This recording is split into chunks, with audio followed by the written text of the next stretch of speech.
Guess who's here? Man.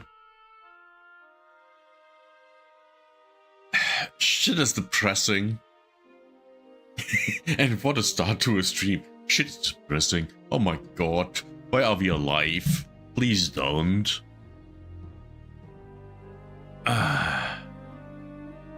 Let me show you why I feel like this. Let me show you. Let me show you the reason. The US government just introduced a new safety bill that can make age verifications unavoidable online. See, the new Colorado bill would force developers to implement mandatory age verifications at the operating system level of your device, all in the name of protecting kids from downloading certain apps, and that means that Windows, Mac OS, and even open source projects like Linux would have to implement an age check for the moment that you create an account or face a $7,500 penalty per violation, which can scale to the millions pretty fast. And now at the moment, if a website is asking you to verify, you can just leave, but now they want your information before you even start using your device. And this isn't just in one state either, since California already passed a similar law that's going to take effect early next year, and Apple already announced that they're adding new age verification tools on their devices as well, since Utah and Louisiana also recently passed laws which enable stricter age verifications. And if you thought that was everything, well, the Federal Trade Commission also just issued a new statement and policy to incentivize major platforms to start using more age verification so that way they can protect young users online. The US... Guess where that comes from? Guess where that comes from? Well, the globalists. The globalists. They are talking about that for over a decade now. I think they first said something in 2015 that they want to implement the same system China has, and this is exactly that. And of course they're using, we have to protect the children to enslave everyone. So, you know, all the retarded people agree with it. That's all what this is. They just want complete control over you and your life. Why? Because they see you as their slave. You're just their slave. There's nothing more to it. You are just their slave. That's how they see you. And they hate you. Because you are just a dirty little slave. Yeah. That's my very early in the stream rant. I hate those people. I hate them with a passion. They are disgusting. Horribly disgusting. Man.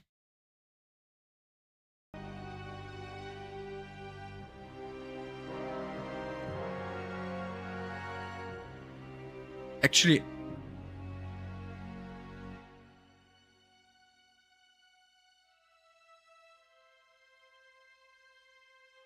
Klaus Schwab speech, exactly.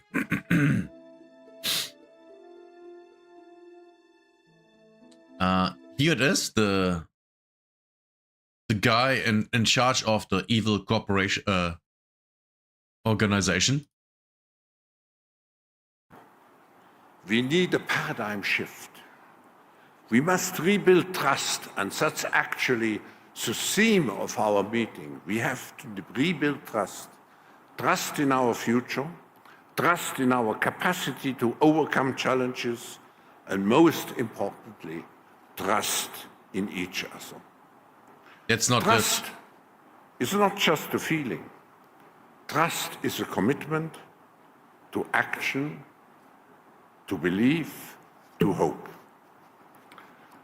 To achieve this, we must rediscover and embrace the narrative.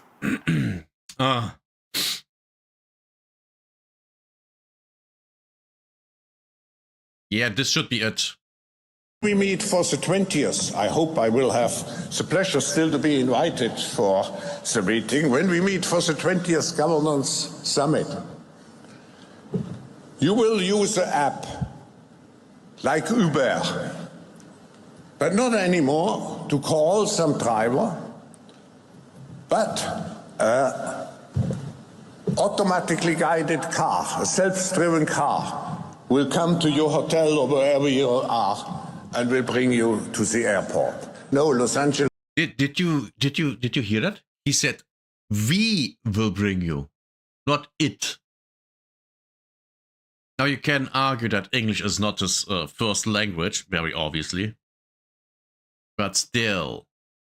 is one of the cities with the heaviest traffic, who told me in 2030 Los Angeles will be private car driven free. Isn't this something? Isn't this something? Oh. Los Angeles, no private cars in 2030.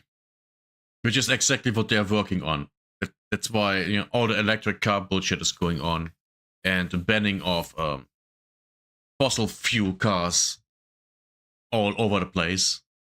And this will allow to transform highways into parks and other public spheres. Which is retarded.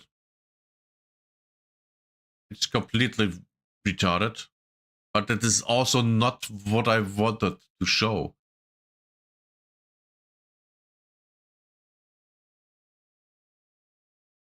Is it here? I have seen a video of him saying it, so I want to show that.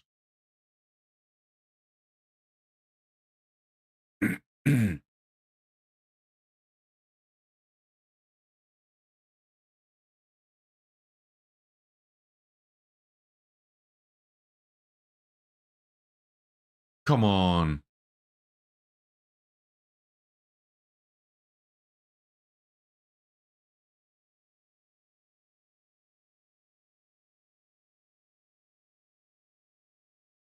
Is this it? Maybe. Maybe it is. I hope. Now, when we look at COVID, I think we should distinguish between three phases. We have the three R's. Restrain, which means to fight the virus, the hot phase. Wait. What? Fight the survivors? What did I stumble upon? Now, when we look at COVID, I think we should distinguish between three phases. We have the three R's. Restrain, which means to fight the virus, the hot... Fight the virus. Okay. Man, his English is really bad. Stupid old Jew. phase. Most countries are in today. Then we have recover, to go back to a kind of new normal, and finally... Did you hear that? A new normal. Why not just back to normal? Buy a new one. Finally, the reset, which means to define and to design the strategies which should lead us in the after-corona phase. What is the objective? What kind of world do we want to build? What do we know? What did we learn? I think the world which we want to create with the Great Reset. Did you hear it? He said the word. He said the word. Oh my god, I hope I don't get assassinated. Has to be much more resilient. It has to be because security, people will demand for more security. Because you tell them to. That's what he doesn't say. Physical security, health security. It will have to be more inclusive. We had already a big gap before the crisis started. This gap will be tremendously increased. So if we want to avoid... What gap? A wealth gap? Man, speak properly. We had already a big gap. Physical security, health security. It will have to be more inclusive. We had already a big gap before the crisis started. This gap will be tremendously increased. So if we want to avoid some kind of social revolutions. And we have seen the signs of anger on the streets already the last weeks. So we have to address this issue to create a stronger inclusiveness. And finally, more sustainable, because we know now that the next crisis is already waiting for us. How? How would you know that? I mean, sure, there's always a crisis to come. We already know that because we can look in the past. There have been crises all the times. Not a big deal. Around the corner. And it is. But how do you know that? What crisis? Is the climate crisis. Oh, that thing. You mean the thing where you now... By the way, last year, the UN said that, oh, we are now in... not in global warming anymore, but... Was it the last year or the year before? I don't remember. It's one of those. The UN said, oh, we are not anymore in global warming, we are now in global boiling. And then about 6 months later, they came out and officially said, oh my god, in 2100, we will have a new ice age. We went from the oceans are going to boil to ice age. And that in 6 months. That's why I don't trust anything those fuckers say.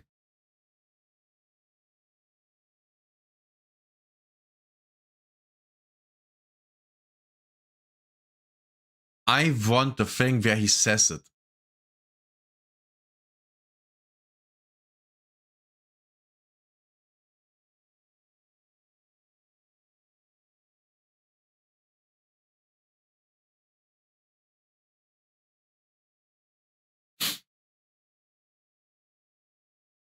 Man, where is it?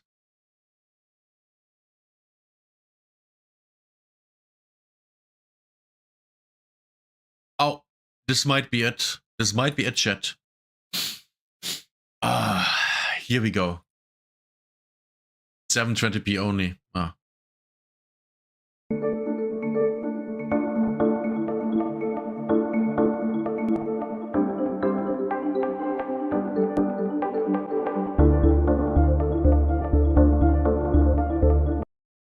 This is from 2 years ago. Okay, is this just this shit? Oh man. Why can't you just...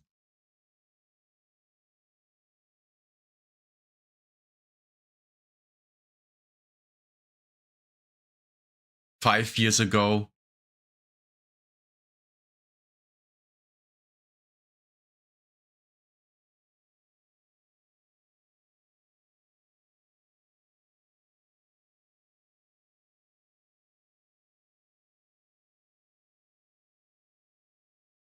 Okay, where is it?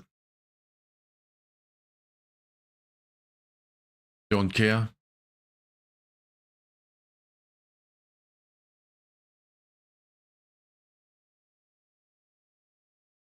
Where is it?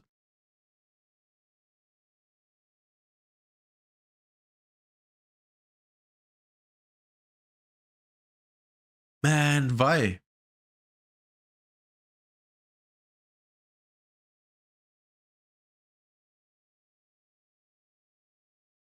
They don't serve leaders. They control the leaders. It's very, very obvious. That's why, for example, the German Chancellor was part of the... He worked for the World Economic Forum and BlackRock. So he's absolutely not trustable.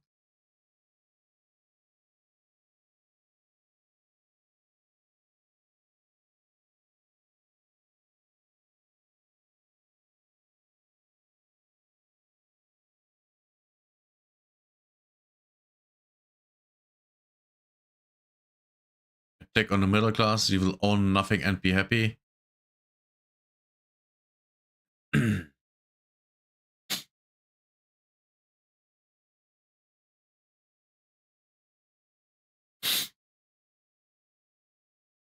Yeah, I can't find that, which is ridiculous. Why can't I fucking find it?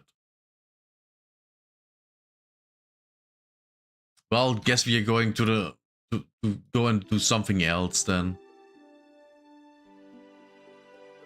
Stupid thing.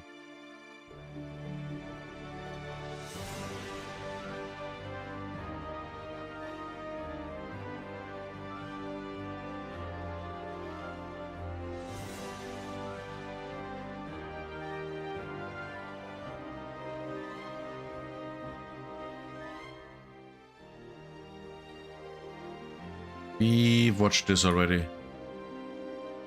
We watched this already. And this.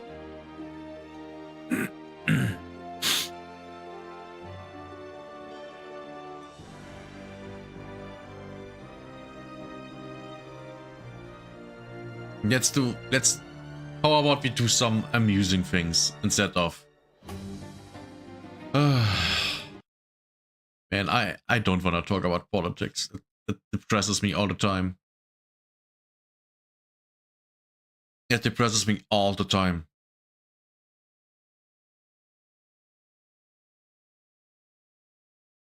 Let's watch him. I played High God, but I wish I hadn't. Let's see what he's saying.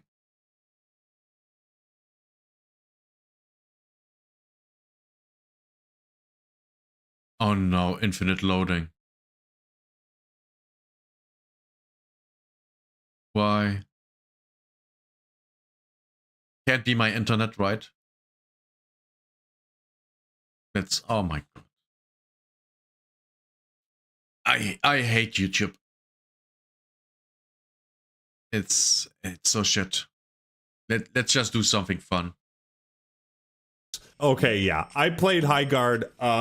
It is the most painfully average game I've ever played. And I think I'm going to make a video on the main channel, but here's a video of me just playing it for the first time with Kelski. Go subscribe to Kelski. Great content creator, but like, this is the weirdest game like I've played in a long time. It is a game that is capable of providing what feels like 10 out of 10 moments, but is also like one of those baffling, why isn't there a scoreboard type games? Like this is, they shadow dropped a game that was not even close to being finished, and it is genuinely perplexing and bizarre. It's one of those games, I just, I can't explain the reasoning behind certain design decisions. Hubris and stupidity. For example, the mining in the game. I mean, I have no problem with there being a resource in the game that you collect and spend on items. I'm fine with that. But why is there a mining minigame? Why don't you just go there, hit it with a melee attack, and that's it? Why is it a minigame? Who thought that would be a good idea? Because I can tell you it's not. That wasn't a good idea. Absolutely not. And then why did they release the game with a 3v3 mode? Which they then changed to 5v5 in a patch, I think 1 week later. Why wasn't it 5v5 immediately? Would have been way better. And what is the FOV in this game? It's so bad. And I mean that, it's really bad. Really, really bad. It's incredible how bad the decisions are that the developers made for this game. It's incredible how bad they are. And that kind of makes it all the more entertaining. So enjoy this gameplay video of me playing High Guard for the first time. We are Guardian. It is time you played High Guard. Enjoy.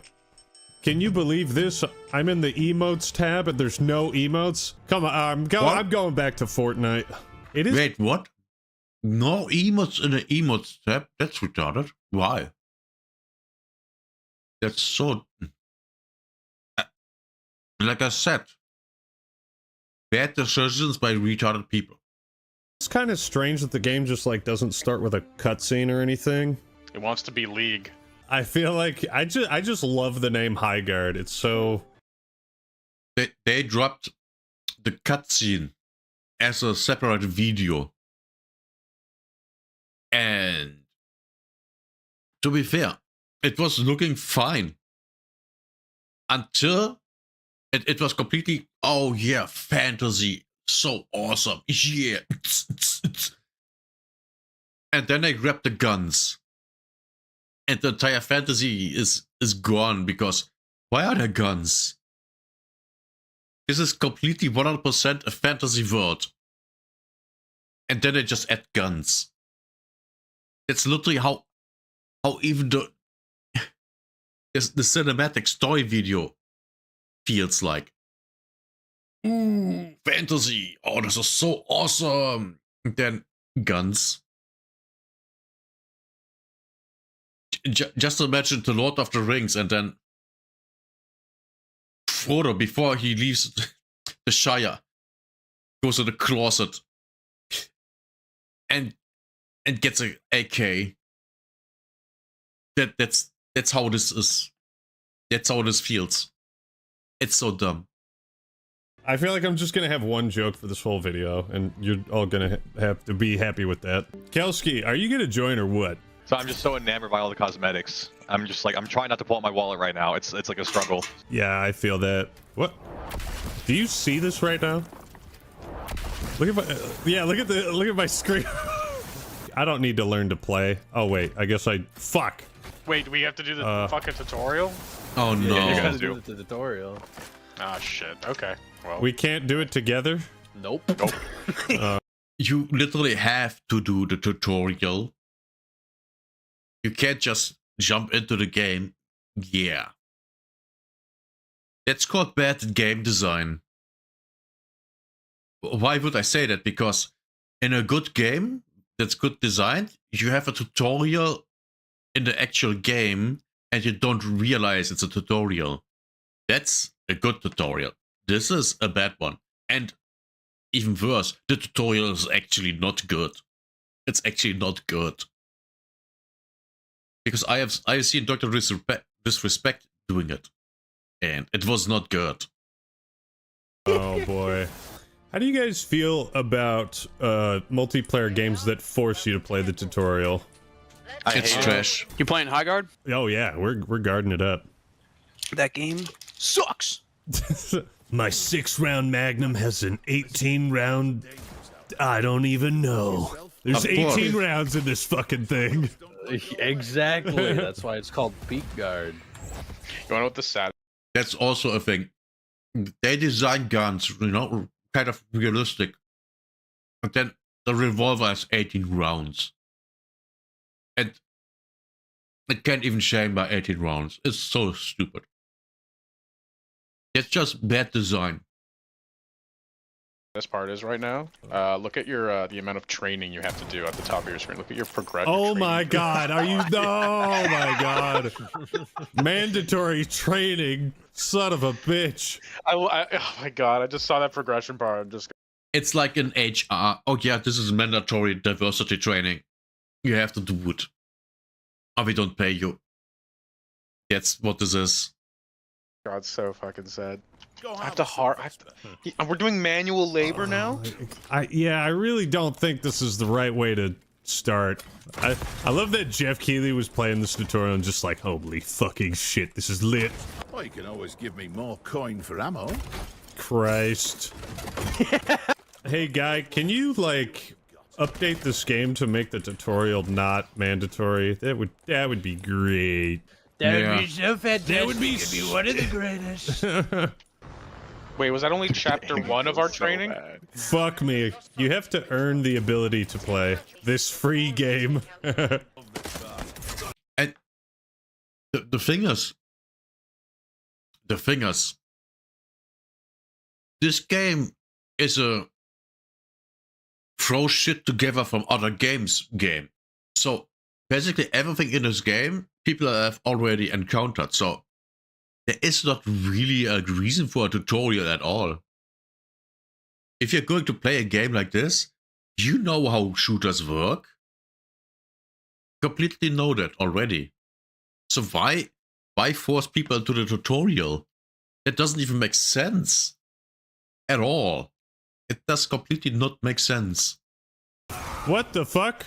Oh, you're dead. What? You just got Bro killed. died in the training room. Crazy. Yeah. They couldn't even give me something to fight. Nope. I'm being Mr. Nope. Complainy Pants right now. How many people do you think quit this game before they finish the tutorial? Wait, we have numbers? Quit this game before they finish the tutorial. Rite of Passage. Completed tutorial. 73.5% of players have this achievement. So 26.5% of players quit in the tutorial. Oh, it's... Oh, I didn't read this. Guess I'm stupid? Let's go, Pete Guard! Aww. Big guard. I also, like, I don't hate this game. Like, I'm not preying on its downfall, you know? Just invite me. I feel like just because of it, like the circumstances and how it was announced, like it just kind of became its own meme, and so I feel like it's. Let's see if this still is his opinion at the end of the video. Let's see how it will develop. It's my duty. Like I'm not preying on this game's downfall or hoping it dies or fails. But I feel like I have to keep making fun of it. Like Yeah, just, it's like it's part of the bit. money. well, and not in like bad faith or bad spirits. Buy War Chest. Oh, I get a bunch of free stuff. Loot boxes. The first one's on us. Welcome to High Guard. Welcome to Peak Guard. Do you think they put that in there Oh boy. because of Jeff saying it, or? I think so. We're gonna be here for a minute, I think. Oh, Oh shit! Nope. All right. Shows never what you mind. know. Oh, what was that? Shows what you know. Hey, I wonder when he played, when it was 3v3 or already 5v5. Let's see. listen. As you You were just not ready for Peak Guard. This makes me feel like I want to play Torbjorn. It's 5v5. 5v5. So it's the better version of the game. At least somewhat better. And just sit atop the castle walls and build turrets and shit. I'm a big RTS guy, so like base building and stuff, I kind of fuck with that. But if that's Midgard, maybe. No. Silence. Silence. Nope. He's not a believer. I think Ah, I'm good. oh, taking fire. Where are you? What? Oh, wait. Oh fuck! I Can't emoted. Okay, You just guard. waved at the enemy. Guard That was so under dumb. attack. Cracked him. Okay. Crack both. Oh, got him. Got him with the Nice. nade. Why would the emote put you into looking at your character? Why would that be a thing? Is it to sell emotes? Oh, that design decision again is like, why would you do that in a PvP game? But then again, maybe some people want that. I don't know. There's one more down there. Push it. We got him. Yeah. Oh, baby, big melee behind attacks. you. Are you still down? How do I get to you? Get me. I'm rezzing. I'm rezzing. Oh, okay. I'm pushing. Oh, he's running away. What a bitch. Oh my god, he dismounted me. That was crazy bunny hopping. What the fuck? Damn it. Also, again, why are there even mounts in the game? Why does the characters not just run fast? So they can sell skins for the mounts. That's why. And maybe because, oh yeah, mounts are cool. That's the only two reasons I think they exist. Okay, I'm actually bad at video games. Respawn timer 22 seconds. Someone showed Wow. up. Hold on, give me a sec. 22 seconds respawn timer. Why? Why would that be a thing? Are you retarded? That's way too long. Okay, wait, I'm back. High five. Great What? first match. What? Oh, fuck. Oh, shit. Okay, match times are not too bad. Dude. Back to guarding the peaks. Back to guarding peaks. The start of these matches where you just kind of like gather resources. It's Minecraft Bed Wars. That's what this game is. I feel like this part is the PUBG part. Okay, push it, push it. Yeah. It's right here. The Oh third God, one's like where? util, so you can... Right on me. Oh, fuck. Damn, you die so fast. Gathering resources, aka well, resources and items from the chest. Yeah, that's kind of battle royale. Yes, I mean, I would guess this game started out as a battle royale, and then they changed it because battle royales aren't on vogue anymore. But yeah, this is not that great. Then I don't know, they put other things into the game. Yeah, makes sense. In this, so you can just buy a shit ton of armor. Maybe that's what I need to do. I'm sorry, it takes me an eternity to traverse this map. No. Oh yeah, there we go. So you don't have to heal your shield; it just does it automatically, or? Yeah, it does it automatically. I got the There's not shield. like, I got the there's not like sword. Apex Legends like. Oh shield cells baby, or melee bullshit kill. like Let's that. go. All right. So basically, the shields are literally just the shields from Halo. And yes, I use Halo. Because that's the only thing I can think of. Yeah. Okay. It's fine, I guess. Oh shit! Oh, so They they- got me. Revive me. Revive me. I'm a YouTuber. Wait, whoever did that is the GOAT. Wait, oh, somebody ran this. Oh my god, they started the fucking raid? Yeah, they're What already is the fucking raid? dead. Oh I'm god! down, I'm down, I'm down. Revive me, twin. I'm getting you up. Push me, motherfuckers! Oh, Get your high guard asses in there! I'm trying to snipe. Goddamn mob! Suppressive fire. I'm laying down suppressive I know fire. we're playing Halo snipers, are we, ladies? Yo, I gotta Oh, he's outsnipe so this guy. low. I gotta outsnipe this dude. Fuck!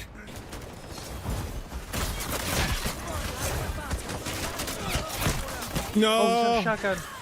Dead.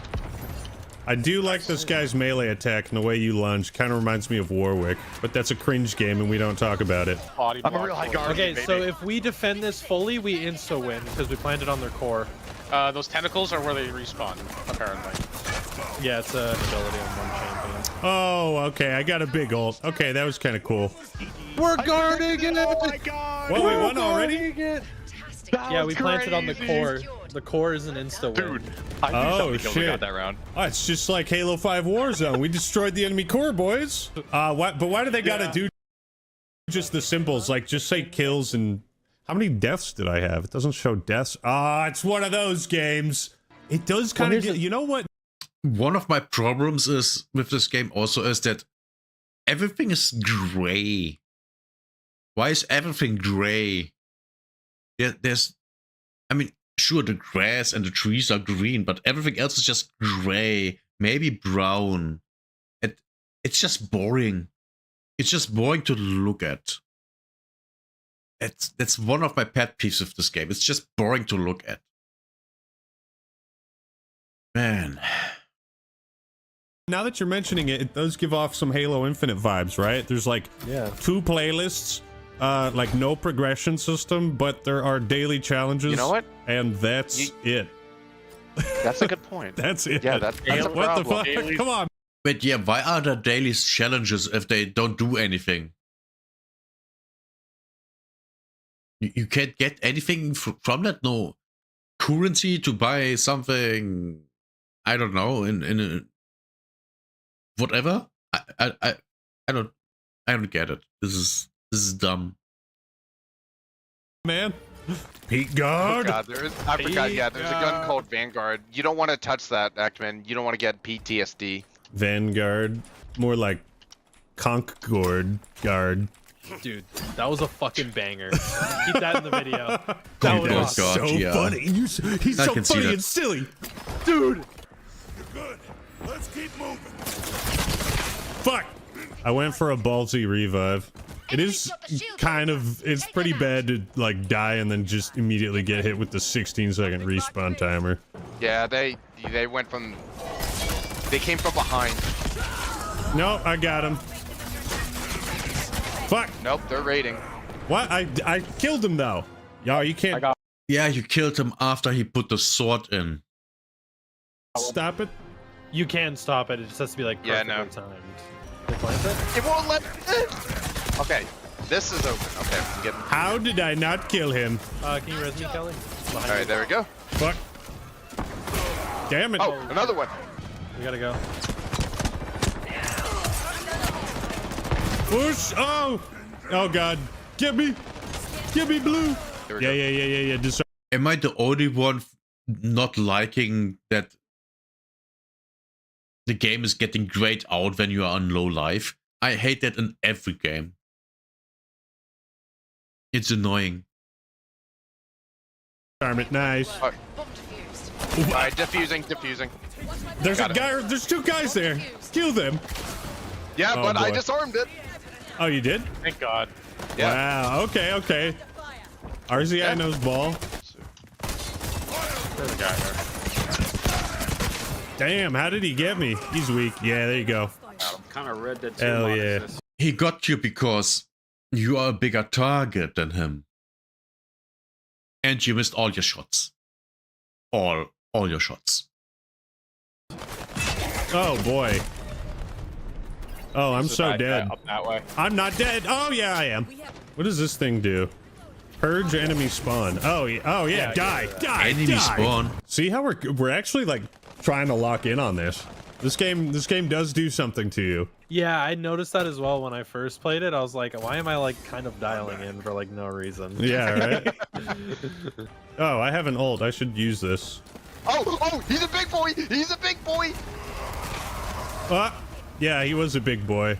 Stop the enemy from getting it, or they'll take the win. The enemy has the shield. I really hate the FOV in this game. I really do. It's way too narrowed in. It's like it's made for a TV and not sitting in front of a computer. Oh, I got one. Paid. All right, Jeff. Maybe he was cooking a little bit. What I've been saying. I'm pushing up. I got one. I got two. Get in there. They're gonna use it. He finally got a Shit. kill. He's low. I think. I don't know, I might have lied to He's you. running. There's a guy behind you on a bear. Oh, they got me. Fuck. Oh, fuck. It's over. Yeah, it was overtime. We lost this location. Well, you know, failed you can't guarded. blame me because it doesn't show how many deaths I had. So I guess we'll never know. Yeah, it's not his fault yet.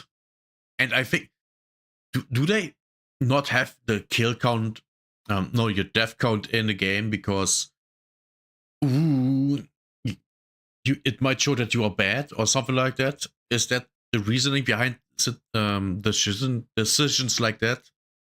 I don't know. I would never make a decision like that because I'm not that stupid.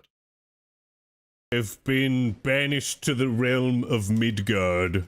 I still need to understand like what the fuck this universe is. That is kind of weird. That yeah, you'd think they'd have like an opening cutscene to be like, "Hey, this is where you are. Let's take this one home."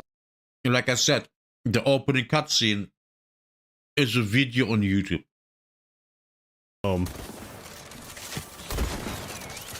Dang, no friendly fire. You win this time. I don't think I've gotten one like good hit on these rocks. I do feel special needs sometimes. Yes, thank you for asking. Get him. Oh yeah, get in there. Get in there. Yeah. I mind so much. I'm gonna be so strong. Oh, he got me. Where were you? The shield breaker's on me. What did you guys do? No, we got him. Alright. Damn, that melee has... How come I can dash with the melee sometimes? If you hold. I have to give it to the game that at least it's not as slow paced as Concord. It looks like Concord, but it's not. When it comes to movement. That you dash. Ah, yes. Ah, I knew I was bad. I knew it was a skill issue. Oh, I got his ass. Hell yeah. Okay. Mirror matchup, Get baby. that one and then get the other orb that's up ahead. Come on, little piggies, let us in. Run! Run! Run! Run! Run! Run! Yeah, there it is. Okay, grenades? Grenades are very strong in this, and I like that. It's not like Battlefield 6 where they tickle your balls. There we go, 2 down, 2 down. Dude, why are we locking in for high guard right now? Oh, he's trying to defuse. Rub some dirt on it, you'll live. On me, on me, on me. Oh, I got him. Don't I got you dare. one. I'm disarming. Whoop his ass! Whoop his Oh, ass! I got another one. Bro, I was popping off there. Yeah, why are we clutching up for high guard? Why are we locking in for this game? This is supposed to be a meme. Why am I having fun? Wait, I hear footsteps. To be fair, in this video, the game actually looks like it's fun. It actually does. Which is surprising because everything else, when I have watched streamers play the game, it didn't. But then again, that was also 3v3. So I think the 5v5 actually makes a heavy difference here. And that this video's, you know, cut in a way actually showing off gameplay. That's true. Of course. Of course. Get it. Ready to raid. Oh yeah, give up. I hear hooves. If that They're bad is hoofing nearby, it. let's Yep, focus right the over here. Yeah, they're on. Wow, why can I hear that? I can hear that really far away. That's kind of nutty. It says respawn lock. Get up, soldier. I got you too, boy. Oh. Double There's revive. multiple people over there. Hell yeah. Imagine during a victory when the guy goes, "Come and roll up, boys." Grunt. Grunt. Hello, Guardian. I'm gonna break down Oh, these wall guards. I'm dead. On point. Do you have ult? How did that guy not die? Revive the Omega. YouTuber. Yes, yes, yes, revive. Shit, I was muted. What I said was, you didn't hit enough. There. Man, I need more content. Yes, you I'm do. high guardian. Revive. Oh god, he's coming for me again. Come here. Get off my Yeah. bomb. Oh shit, we got it. Fantastic Yeah. job, team. Location Hell secure. yeah. Well done. Peak Good guard. shit. By the way, why does the victory screen look like that? Why? What does this graphic has to do with the game? Serious question. What? Is it symbolizing the gateway that you get into this island, this world? I don't know. So why does it look like this? What's the design decision behind this? Fantastic Yeah. job, team. Location secure. Hell yeah. Well done. Peak Good guard. shit. Peak guard. I wonder if it's because I haven't played Valorant at all, that maybe I'm enjoying this game more than I thought I would. All right, guess. clutch up. All right, what's up, Elevator? Yo, what's up? Where the fuck is... Chat, we need to lock in. We sure do, boys. We sure do. Shield breaker is forming at the mine. Ready up. Ah, shit. Okay, yeah, there's a guy. Oh no, he's killing me. Wow, did he really? I am not guarding at all. I'm I moving. didn't even see that guy.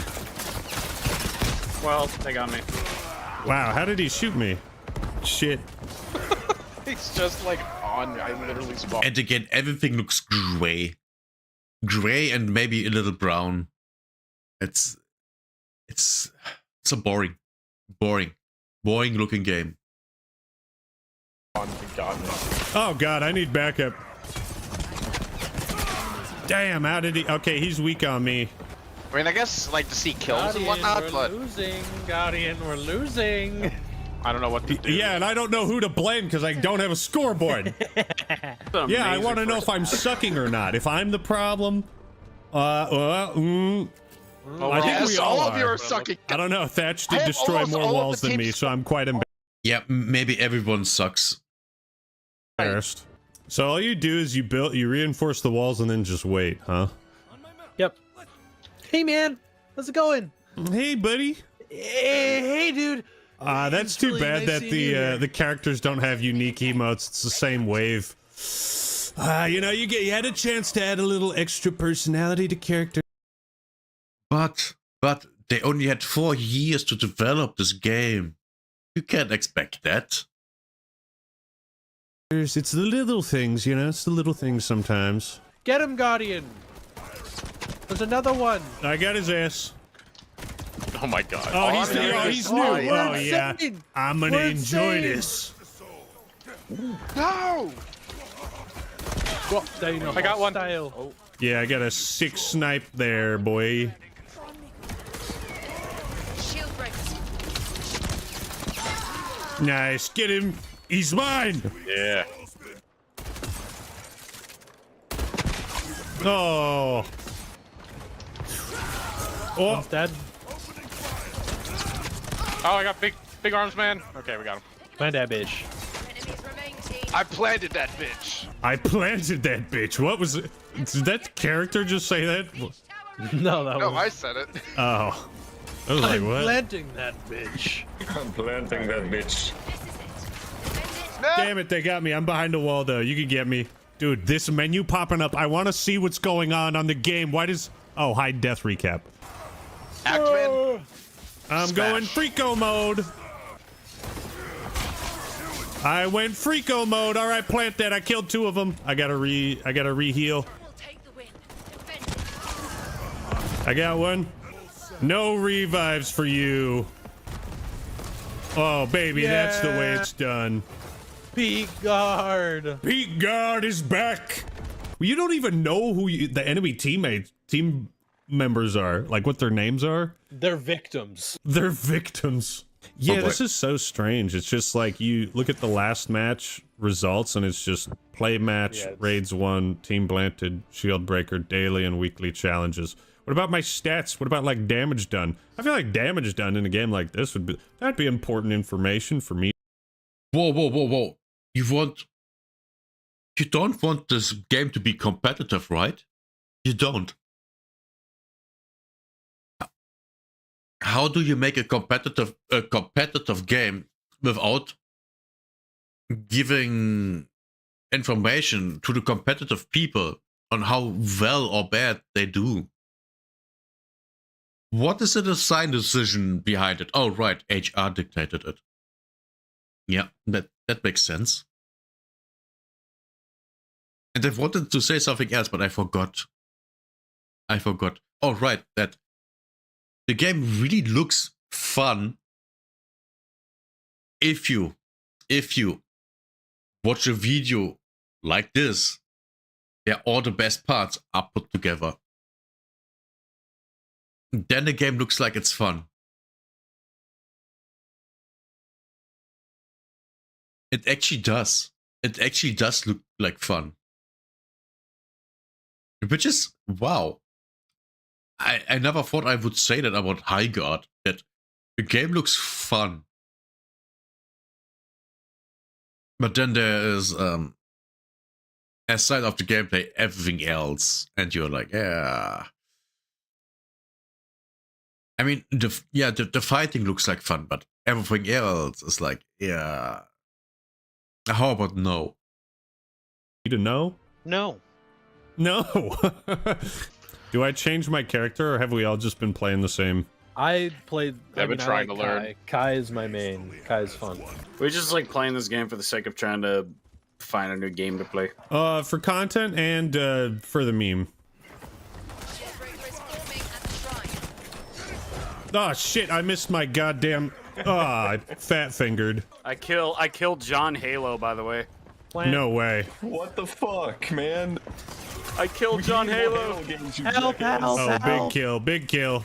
I'm planting the bomb. Hell yeah. Oh, Booyah. Go to the next point. I'm heading there. Why does the water look so bad? So low quality. Hell yeah. Oh yeah. Look at this. Okay, this looks better than when moving. It literally just looked like blue. Just blue. Kind of like in Half-Life 1. Not good. Yeah. Go to the next point. I'm heading there. I'm planting. Here, Oh boy, they whooped my ass. Oh, I have no HP. Fuck. No. When do you Or think the like- scoreboard update will, why do games not have fucking scoreboards? I know it's like the dumbest thing to complain about, and I'm Mr. Complainy Pants, but... Actually not. No, It's consume. like, I don't know. Watch this big play right here. I'm watching. Whoop his ass. Whoop his ass. Oh, Kiss fuck. him. Shit. I really thought my ult would have done more damage. I think he might have missed him. Why? I mean, yes, you would think it, but that would be the case in a well-balanced game. Or a well-designed game. I want to say these statue armor thingies look good. But when I look at the helmet, I'm like, yeah, this looks retarded. Everything else about them looks fine, but the helmet looks stupid. Nah, man, I hit him point blank. And we're not going to go back and check the footage to fact check me at all. No, we are. Oh shit, there he is. I lost my gun. Oh, I got one now. Oh shit. Res me. Alright, defusing again. God damn it, I'm a fucking hero. Damn, how did he kill me? Revive me, I had... You know, my team should really guard me. building a bridge. Oh, we got one. Nice. We got him cornered. Man, bro, how do they kill me so fast? Get him. Get him, God. Aimbots. Go! Why does it... Imagine playing this game and using cheats. Imagine that. I feel like that should do more damage. Got the last guy. Oh, that's it? Oh, nice. Yep. Yeah, we went over time. You got achievements. Get guarded. Get guarded. You know what would be great is if I could, like, compare my stats to the stats of the enemy team. Just to see, like, you know, who the You're star asking too players were. Yeah. Yeah, that would be cool. And useful. So, of course, that's not in the game. Yeah, okay, so, like, game is definitely fun, but, like, literally why? Dude, ranked I just made the COD 4 review where I'm like, oh, yes, and ever since COD 4, every single game has had a progression system, because, like, how can you not? And then this is the one game that just doesn't have one. Yeah. My first experience with peak guard, I must say it was pretty high. We did some guarding.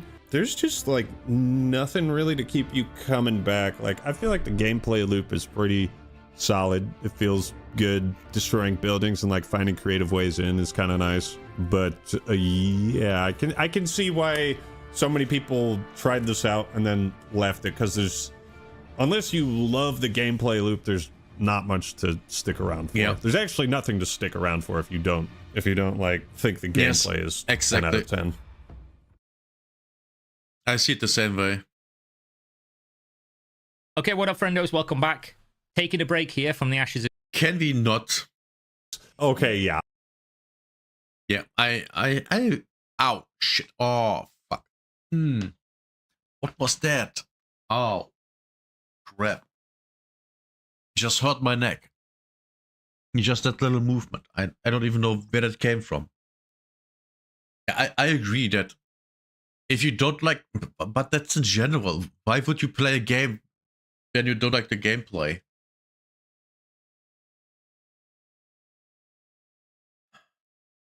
Maybe if you want something more to do, I can see that. Yeah. I mean, that's literally why stopped playing Arc Raiders on last Wednesday. I was just like, yeah, okay, I'm done for this season. I wait for, well, Sunday when reset is, and then I start playing again. I actually have plans for that already. But yeah, I agree with him. Yeah, absolutely. He's right.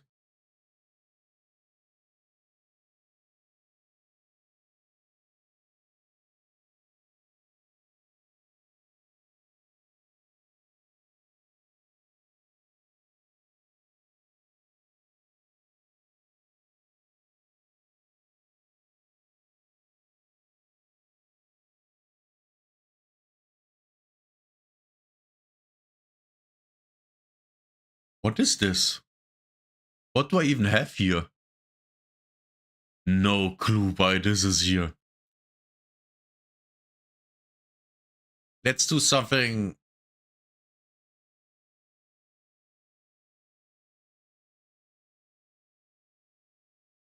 It's. Oh, I saw something retarded. All POVs of Christian getting kicked out of HarmonyCon. Just, you know, we just do something dumb. Something dumb and fun. Are we good? We are good. Let's roll.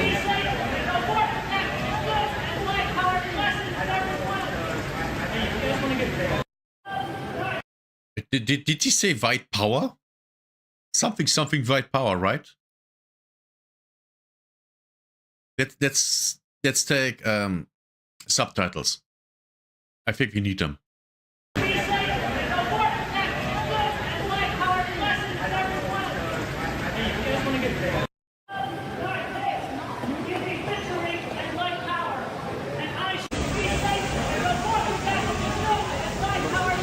don't know because I don't want to give the account. Yeah,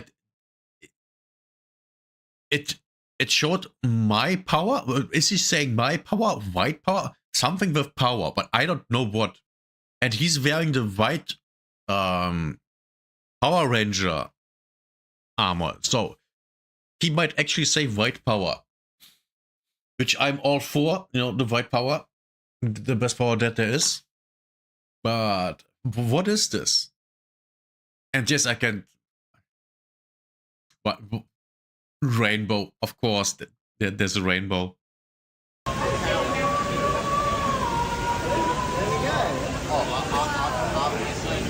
did that fail?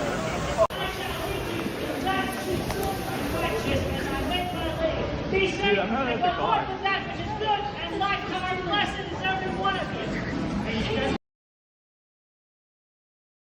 Did he say white power?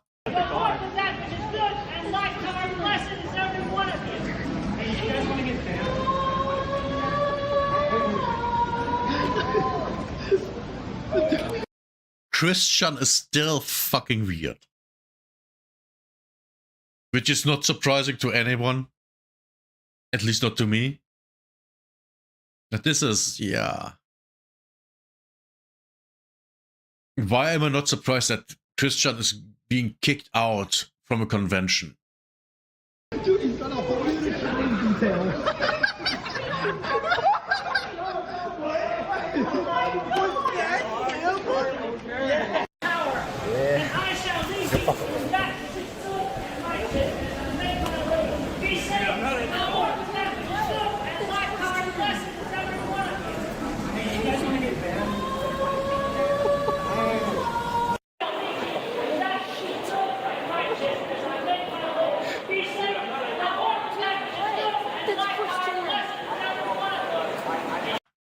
It's so crazy. It's literally just the same thing shown in all his videos.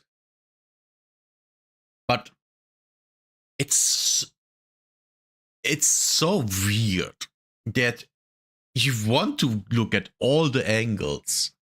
You know what I mean? It's like watching a train wreck.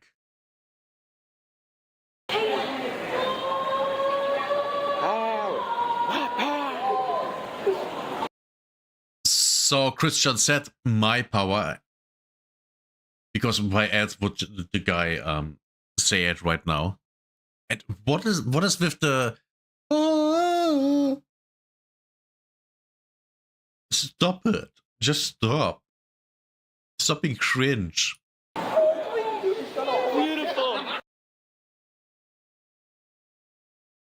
So dumb. Okay, well, friendos, welcome back. As you can see in front of me, the Stephen Sharif. It was so dumb. Unbelievably dumb. Okay.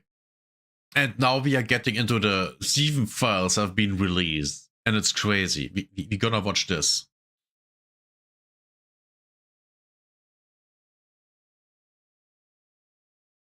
Oh, what? 11 days ago, 9 days ago, what do we do? Which video do we choose? I think we go first into investors expose ashes of creation fraud and Stephen Shari's scam lawsuit imminent from Young Ye. We will be here for, I would guess, an hour. Yeah, an hour. This will take us an hour. Very certain about that. So just about everyone knew that something was very amiss with Ashes of Creation after it collapsed alongside its studio just 2 weeks after launch. And now we're starting to get reports and testimonials from investors involved. And if all of that... So there were investors. Okay. Yet it was... I've seen other videos about this. I think there was also Asmongold talking about it. And at the beginning, I mean, Steven said, I remember that very well, that he was funding the project. So no investors involved. Well, turns out that there were investors. So what the fuck is going on, right? It's let's find out, I guess. Information is true.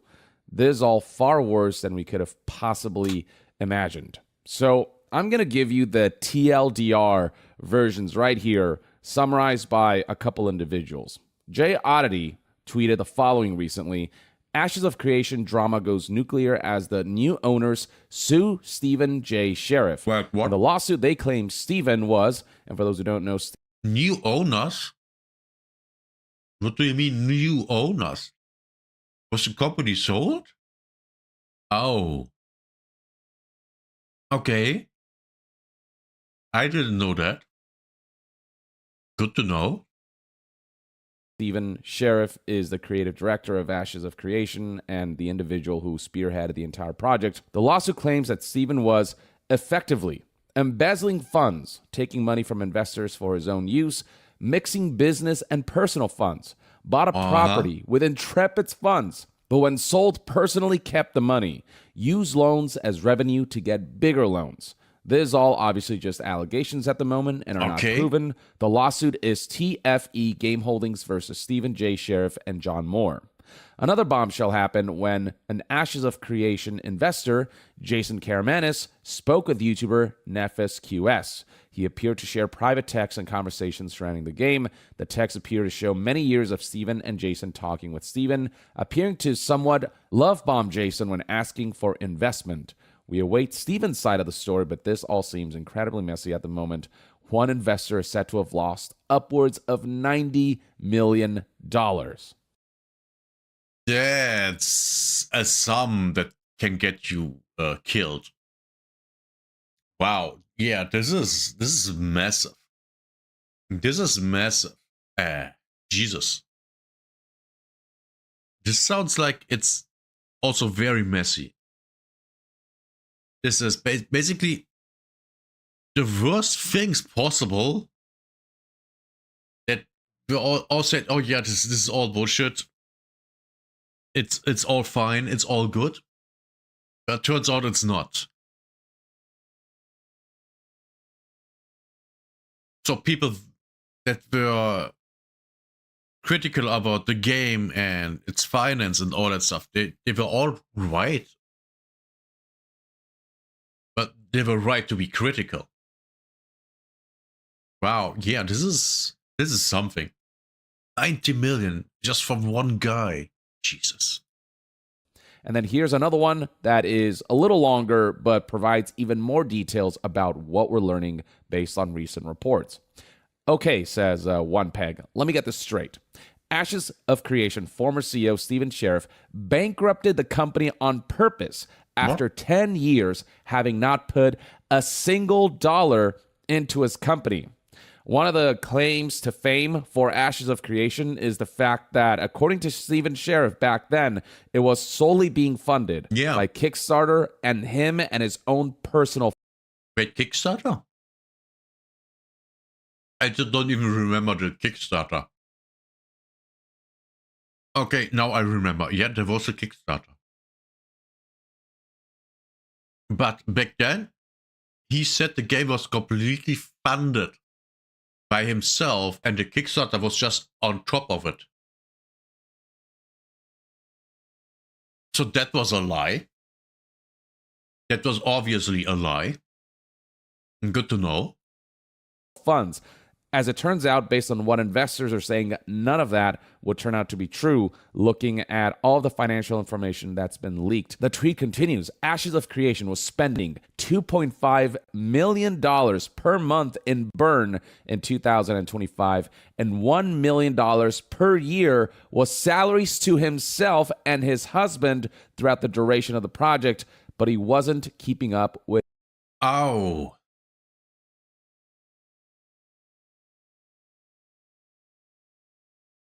In burn in 2025. Oh, okay. 1 million per year was salaries to himself and his husband. Okay. Okay, yeah. Wait, yeah. Wait, what? Why would he get a salary? Why would he get a salary out of a company that he completely finances himself? Makes no sense. You wouldn't give yourself a salary because you already have money and live off your money until the project is done, right? But he isn't financing the project. I wonder if he had any money to begin with. Now that would be interesting to know. How much money did he actually have right when he started building the game and the company?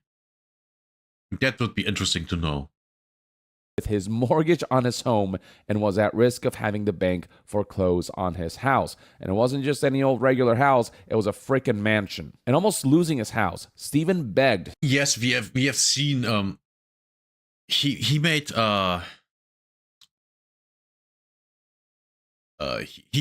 Jesus. When there was a podcast about the game, he was sitting in his house in this massive mansion. And yeah, that does. I mean, to be fair, if you have a if you have a fucking mansion, then yeah, you have money, right? So why wouldn't people believe that you have the money to finance this MMORPG just with your money and no investors? I mean, if a Saudi prince would come and say, yeah, we are making an MMORPG, I will finance it myself with my money, and he's a fucking billionaire, yeah, I can see that. But this seems to be very, very suspicious. Everything here. His two primary investors for money to secure a loan that he couldn't pay and put $1.3 million into an escrow account for his home loan. when Ashes of Creation's track record of insolvency wasn't improving, insolvency meaning its inability to pay a debt, the primary investor of Intrepid, who paid $80 million, said he was taking over and tried to make Steven the creative director with an earn-out plan. They were to lay off 50 to 70% of the staff, but at least save the game and business. Steven refused. When negotiations failed, Steven notified the bank holding his home loan of the incoming Steam funds from the early access launch and instructed them to write a letter to Valve claiming the $3.7 million of sales money. This did three things. Number one, it technically fulfilled the obligation of launching the game to backers, referring to this promise in the Kickstarter campaign. In the case that Ashes of Creation does not launch, we promise to refund all backers in full. And the promise was...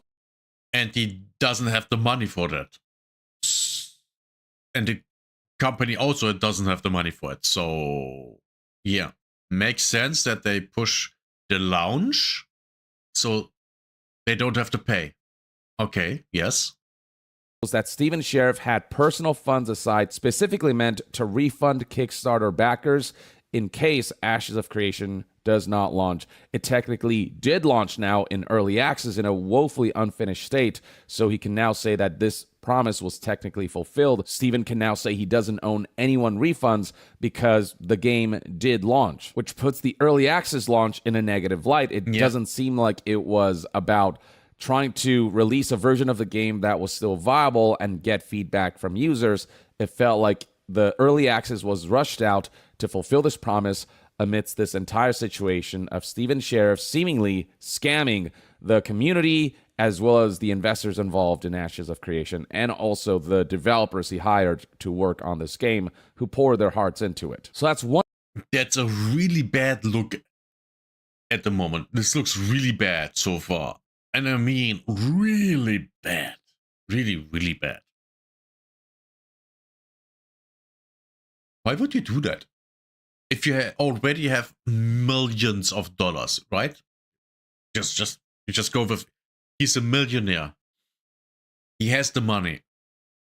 Why would you defraud people and not just create an indie dev studio with 5 developers, be a game designer, shit like that, and just design indie games and make money that way? That can work. Actually, it's actually not hard.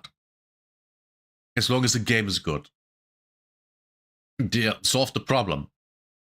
Why greed? Why would he do all of this? Greed. It's always greed. If you can't be fine with small fish that feed you, and you have to have the big fish that feed you for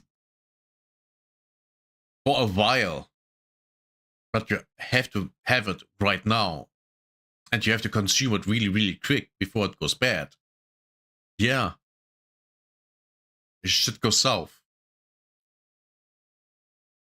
One of the things Steven's alleged deception did. Number 2, securing the funds released the $1.3 million from escrow of personal money that the bank was holding to secure his home loan. And then number 3, if this part's true, like, this is just evil shit. That money was intended to pay payroll on February 1st. When the money vaporized due to the bank's claim they had no choice but to close the business and send out warn notifications, that's why it came so late. Steven's unethical board, referring to the statement he released after everything collapsed, or he talked about how he resigned because of an unethical board and how he disagreed with their decisions, was him refusing to take a step away from the control seat. The letter to the bank bankrupted the company. Steven Sheriff literally caused Intrepid Studios and Ashes of Creation to burn by his own hand and walked away from the business with literal millions of dollars in his bank account. Holy fuck. If you would like the full story in complete detail, then you owe it to yourself to watch Nefas QS's videos here. There were 2 of them that he released. One of them... That video is 1 hour and 20 minutes. Oh my god. Oh boy. titled Investor Claims Stephen and his husband embezzled millions to fund party life. And the second video right here is titled Stephen Sheriff's Worst Nightmare Comes True. The first video is 1 hour and 19 minutes and 41 seconds long. The second one is 1 hour and 43 minutes and 50. 3 hours. Oh my god. That's... I can make an entire stream just watching these two videos. 57 minutes long. Yeah, there is a lot of information to go through, but what these videos do is not only highlight the individuals who are accusing Stephen Sheriff of essentially fraud, in particular one investor who decided to leak all this information to provide evidence. These videos also present the actual receipts to ensure that, these claims aren't unsubstantiated. The description of these videos, the first one here reads, exclusive bombshell report. I've obtained private legal and financial documents from a primary Ashes of Creation investor who I met with through video calls and emails after confirming their identity.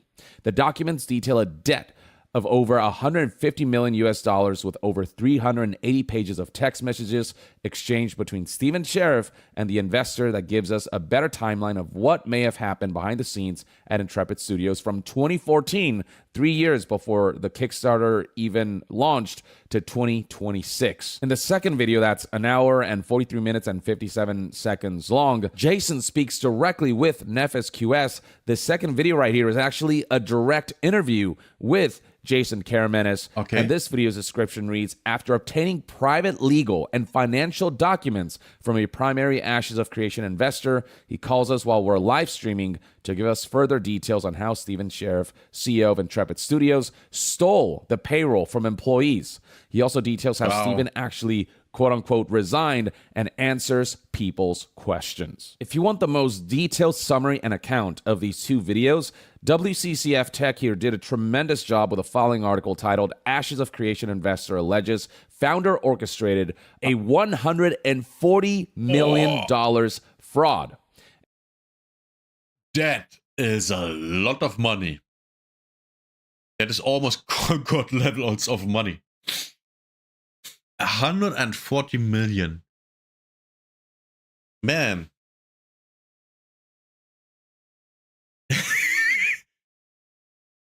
He's just as bad as the Somalians in Minnesota. Oh my god. Yeah. This is bad. And how much was it? 90 million? 90 million just from one investor? Wow. And the thing is, there actually was a game. There actually was a game. And it was worked on, and it actually wasn't just pure shit that we see on Kickstarter all the time. It's not Camelot, the newest one that never came out. That's development for over 10 years now. It's not that people actually played this game. It actually existed. So why wouldn't you just make the game?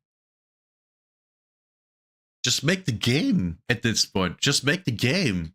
You have the money for it. Just make the game. And when that is done, you make even more money with the game. I don't understand people that are so...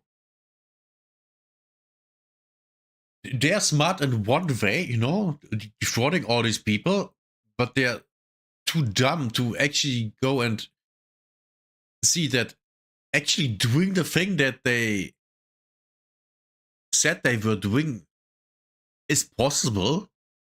So why not just do that? I don't understand this. It makes no sense to me. Well, greed and stupidity.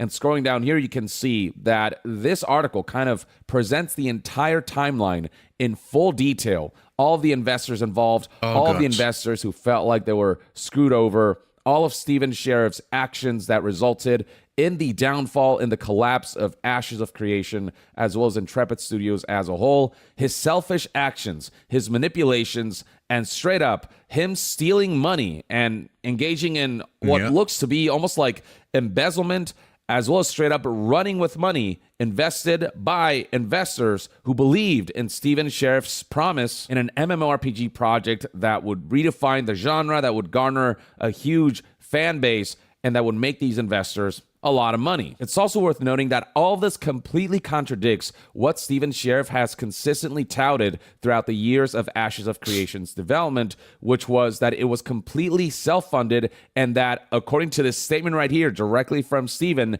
we aren't governed by greedy corporate overlords. I'm funding the project, so no investors or a board to answer to, no publishers to appease. We speak with, not to, our community, and we actually listen to feedback and value and respect our players. As it turns out, there were... Yep. Told you. Yep. Direct out of the horse's mouth. Back to, the game being successful. One major problem that the game had, I think, is that it kind of looked generic, like every other Unreal Engine fantasy game out there. Literally, like every other Unreal Engine fantasy game. They all look the same. And I think that is actually a problem if you want to make a noticeable IP. IP. So that was, I think, a problem. Otherwise, the game would have been a great success. They could have had merchandise, just like Warcraft has. Yeah, could have been great, but they fucked it up. In fact, investors, there was some kind of board to answer to, and that would be these investors that Steven kind of dragged by the nose for the longest time before jumping ship, when Steven himself allegedly sunk the ship in order to be able to get away with millions in money. And Steven claims right here, I'm funding the project. And this isn't the only time Steven claimed this. He very publicly stated so via the following interview from July 18th, 2018 with New... Look, this looks great. But I also think this is just art. Not even a screenshot.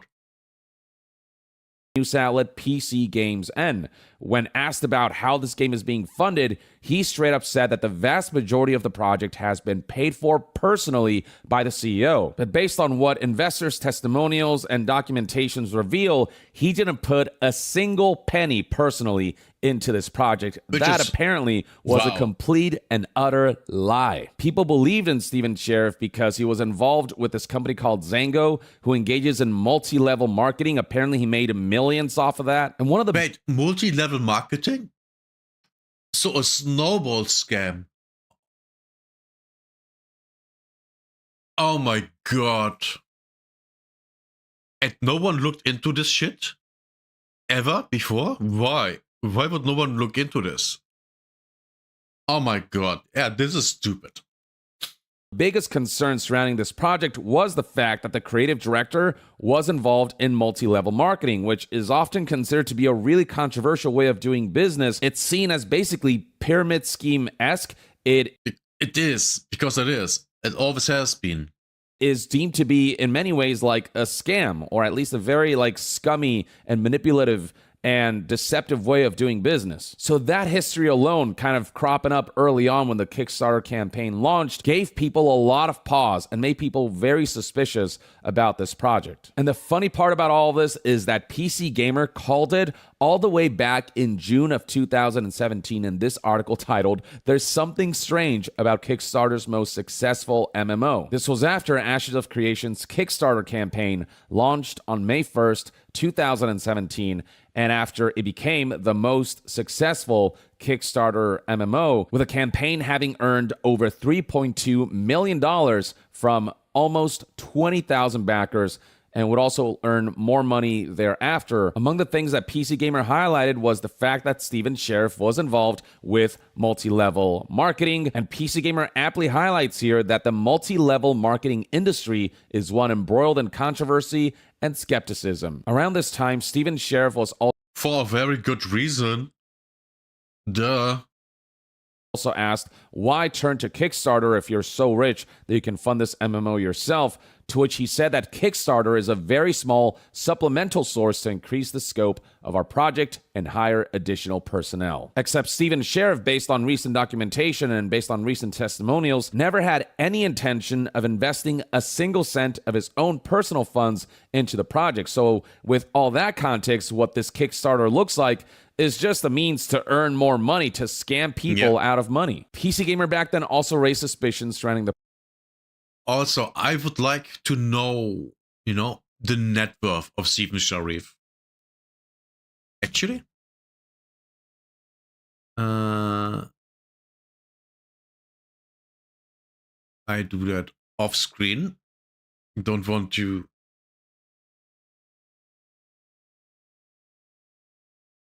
Net worth Steven Sheriff.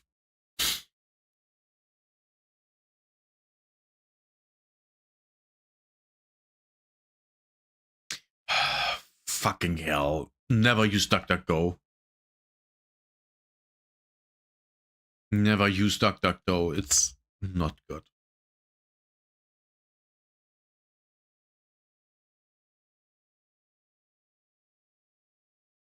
Okay, let's see. What does the AI say? Legal and debt allegations. Recent studio implosion, self-funding claims.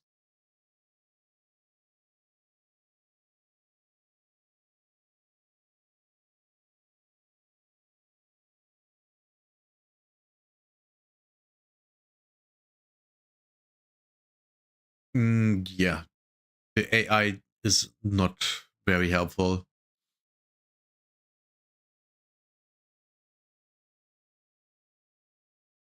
Yeah, I guess we will never know. So much for that. Promised that if Ashes of Creation doesn't launch, then Steven Sheriff would refund every donation in full. PC Gamer understandably expressed that they were skeptical of such a claim, seeing as that Kickstarter money would already be spent on salaries and development by the time the game failed. But what Steven Sheriff claimed at the time is that the entirety of the budget comes from my personal funding, the entirety of the budget for refunds, stating that those reserves are available to refund the people who pledged towards it. Basically insinuating that Steven Sheriff would personally refund all Kickstarter backers if Ashes of Creation fails. And that's what people made believe in him. I mean, why wouldn't you want to believe something like that? I mean, this sounds so good, right? It's almost sounding too good to be true. And guess what? It was. It was too good to be true, and now everything collapsed. Great. All this is to be believed, then we know for sure that the reason the early access came out the way it did, in the completely woefully unfinished state that it did, wasn't because he wanted to get feedback from players. This was just a rushed out product to fulfill that promise so that Steven Sheriff would not have to live up to that promise of refunding everyone. The early access currently seems like it was just a means to avoid having to pay people from his own personal funds as he originally promised. And then there's the controversial referral program that Ashes of Creation engaged in way back then that basically gave individuals referral codes, and if they were able to invite other people to fund Ashes of Creation, it would earn the referrer 15% of that value back as premium credits or actual cash when the game is live, which that's literally the multi-level marketing thing that you did before. It's literally that. Oh my god. He literally did a multi-level marketing thing for this game. Yeah. Oh, I wonder. Oh my god. Yeah, this is great. This is great. Things are even worse than I thought they were. This is awesome. Basically actively incentivize people to hype up and spread word about a game that doesn't even exist yet. And all this, by the way, was against Kickstarter's own policies, with Kickstarter, after having been reached out to by PC gamers, stating that we do not allow revenue or profit sharing. And all this felt very reminiscent of Steven Sheriff's multi-level marketing background. And with all these reports, testimonials, and documentation coming out from investors who felt like they were scammed, this PC Gamer article now looks incredibly prophetic. If all these claims are true, then it would seem as though every red flag that people brought up and that brought a lot of suspicions surrounding this entire project were incredibly warranted. Many people fear that Steven Sheriff was actually a huge scammer based on his multi-level marketing background, and based on these recent reports, if true, it seemed as though there's a good reason why he succeeded in the multi-level marketing business. It may very well be that for Steven Sheriff, this entire thing was basically a long con. And I mean, when you look at all the contradictions, the fact that there are these major investors at all, when Steven Sheriff consistently stated that there are no investors in this project whatsoever, that there's complete autonomy here, that Steven Sheriff himself is funding this project, when there's evidence potentially that Steven Sheriff did not invest a single dollar into this project, that alone already casts an incredibly suspicious light on Steven Sheriff. But then investors being as adamant as they are and presenting all of the documentation and all of the messages, the text messages that they exchanged, and all of it highlighting like seemingly very clear evidence of full-on like fraud, one of the biggest and most egregious cases of fraud in gaming history. Yeah, none of this looks good. With the exception of Concord. 400 million. Minimum. Oh my god. For Concord. Yeah. This is something. Or Steven Sheriff. We still have to hear Steven Sheriff's side of the story to get the full picture, but it's hard to know if his word can be trusted or if he can provide documentation himself to contradict what investors are presenting. But again, the existence of these investors at all already makes Steven Sheriff look like he cannot be trusted, because it means he practically completely lied to the community and to the public and to journalists. From the May 1st, 2017 Kickstarter campaign launch, it would take almost 9 years to launch the early access version of Ashes of... Overwhelmingly negative, mostly negative. Jesus.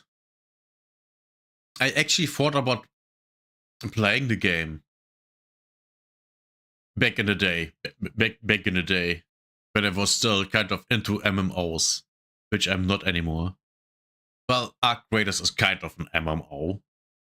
Not 100%, but kind of, you know, live service. Of Creation, which would release on December 11th, 2025 for $50 that a lot of people paid for. You can see right here, based on recent developments, recent reviews have turned overwhelmingly negative with the collapse of the game, with the collapse of the studio, and with all of this seemingly looking like one giant long con. At one point, amidst the collapse of the studio and the game, Steven tried to present himself as a victim, and all of this putting out the following statement back in, January 31st, 2026. I can make a limited statement in my personal capacity and not on behalf of the company regarding the situation. Control of the company shifted away from me, and the board began directing actions that I could not ethically agree with or carry out. As a result, I chose to resign and protest rather than lend my name or authority to decisions I could not ethically support. Following my resignation, much of the senior leadership team resigned. Following those departures, the board made the decision to issue Warrant Act notices and proceed with a mass layoff. I cannot responsibly speak to further details at this time due to ongoing legal and governance matters. What I can say is that the developers and staff acted in good faith and deserve better than the uncertainty they're now facing. I'm incredibly dismayed by the situation, claims Steven Sheriff. And we have to say it here. The developers, they didn't do anything wrong. They just did what they were paid for. No, they were just developers, and they developed. I mean, there was a game. So it's actually surprising that why would you do this? This is so dumb. Like I said before, it's greed and stupidity combined. If they would have just made the game, then everything would have been fine. But no, he didn't. And yes, by the way, the board, basically he was the board and one other person, when I remember correctly. So 2 people. So yeah, so much for that. But all of this is cast under an immense amount of suspicion, and there's suddenly a new perspective we can look at this statement with if we consider all of the claims and all of the accusations against Steven Sheriff. So now we know that the board is actually the investors who were deeply involved in Ashes of Creation, despite the fact that Steven consistently claimed that there is no board of directors, there are no investors. Resigning in protest the decision.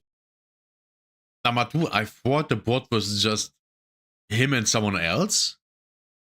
Because I have heard that in another video. I think Asmongold made a react there. And yeah, it's a mess. This is just a complete, utter mess.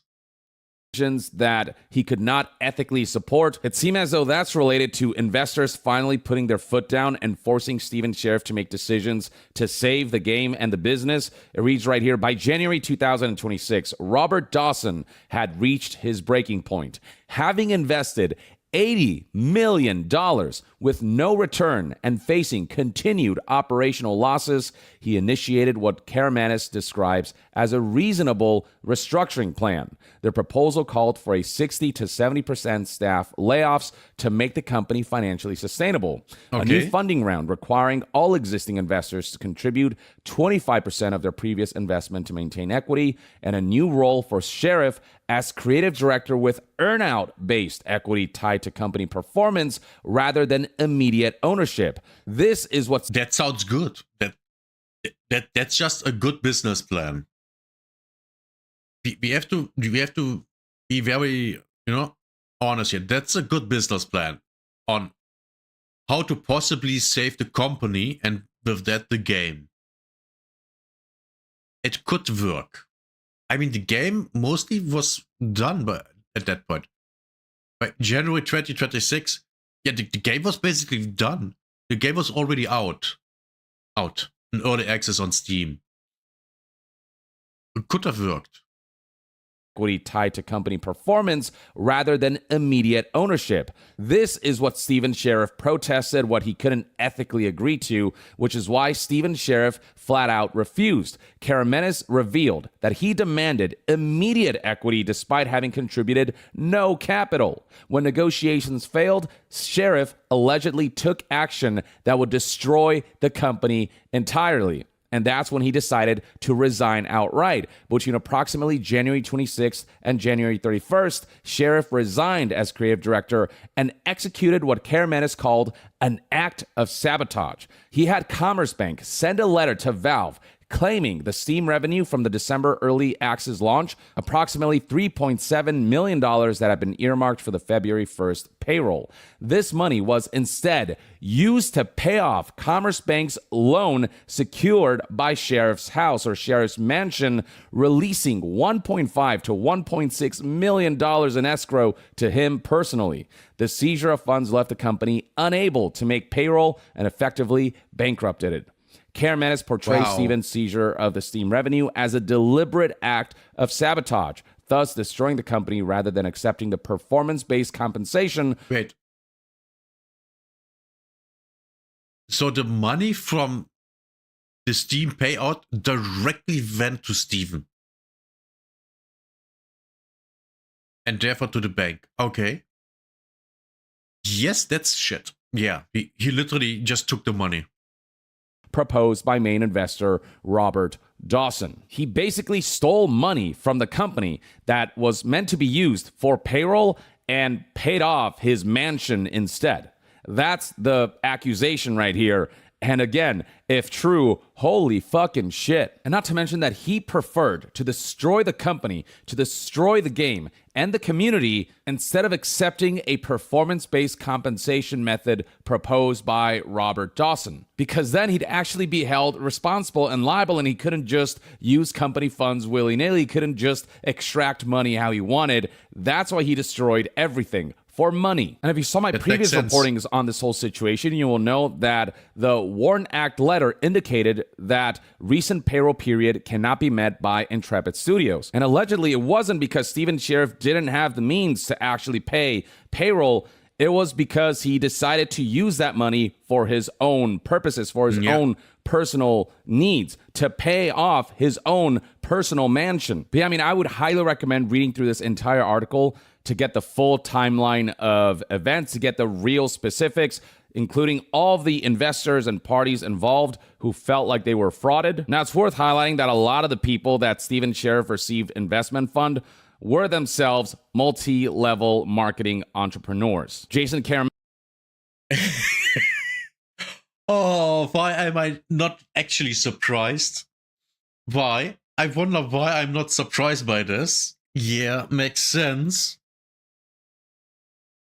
Yeah. I mean,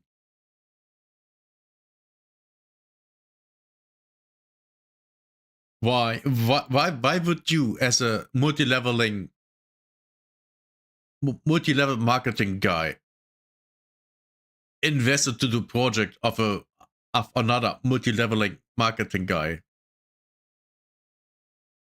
I wouldn't. Never. Not even once. Manis himself is a 57-year-old multi-level marketing entrepreneur who made his fortune primarily through Junice Global, a Florida-based anti-aging skincare and supplements multi-level marketing company where he achieved the rank of Imperial Diamond Director. Ugh. And alongside that, he also joined other multi-level marketing companies over the years, and in the video acknowledges being at the top of the pyramids. Like, yeah, MLM is practically another form of pyramid scheme. And with Karamanis in particular, he apparently invested, or rather lost now, $12.5 million of his own money by investing in Ashes of Creation and believing in Sheriff's empty promises. And Steven Sheriff himself not only never invested a single penny into Intrepid Studios, despite publicly claiming having contributed between $30 to $60 million over the years, but beyond that, he actually... So, 30 to 60 million? That's not enough to make an MMO.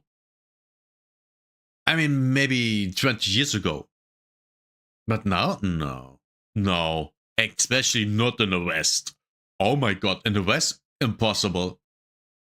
Took money from the company, with him and his partner John Moore consistently and systematically having withdrawn $500,000 per year in salary payments. As a couple, Steven Sheriff and John Moore took $1 million a year from the company and just gave it to themselves. The article further details here that while the public report suggested the company had raised between $109 million and $115 million.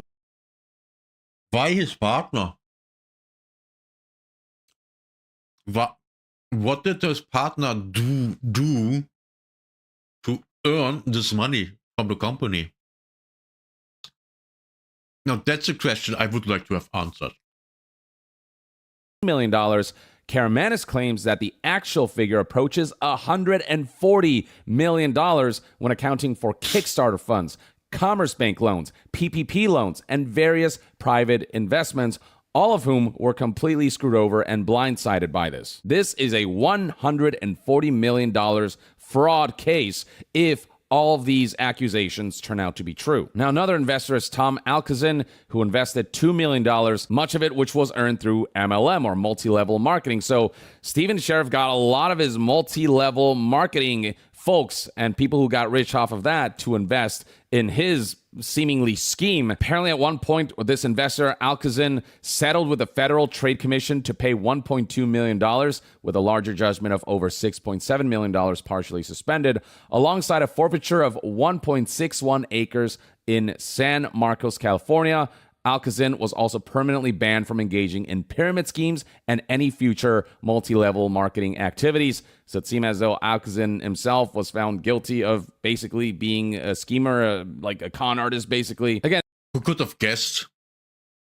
Who could have guessed that there's more shit in this mess? How is it that Ashes of Creation turns out to be just a huge pile of steaming shit, and it's not even. I literally don't know what to say. This is mind-boggling.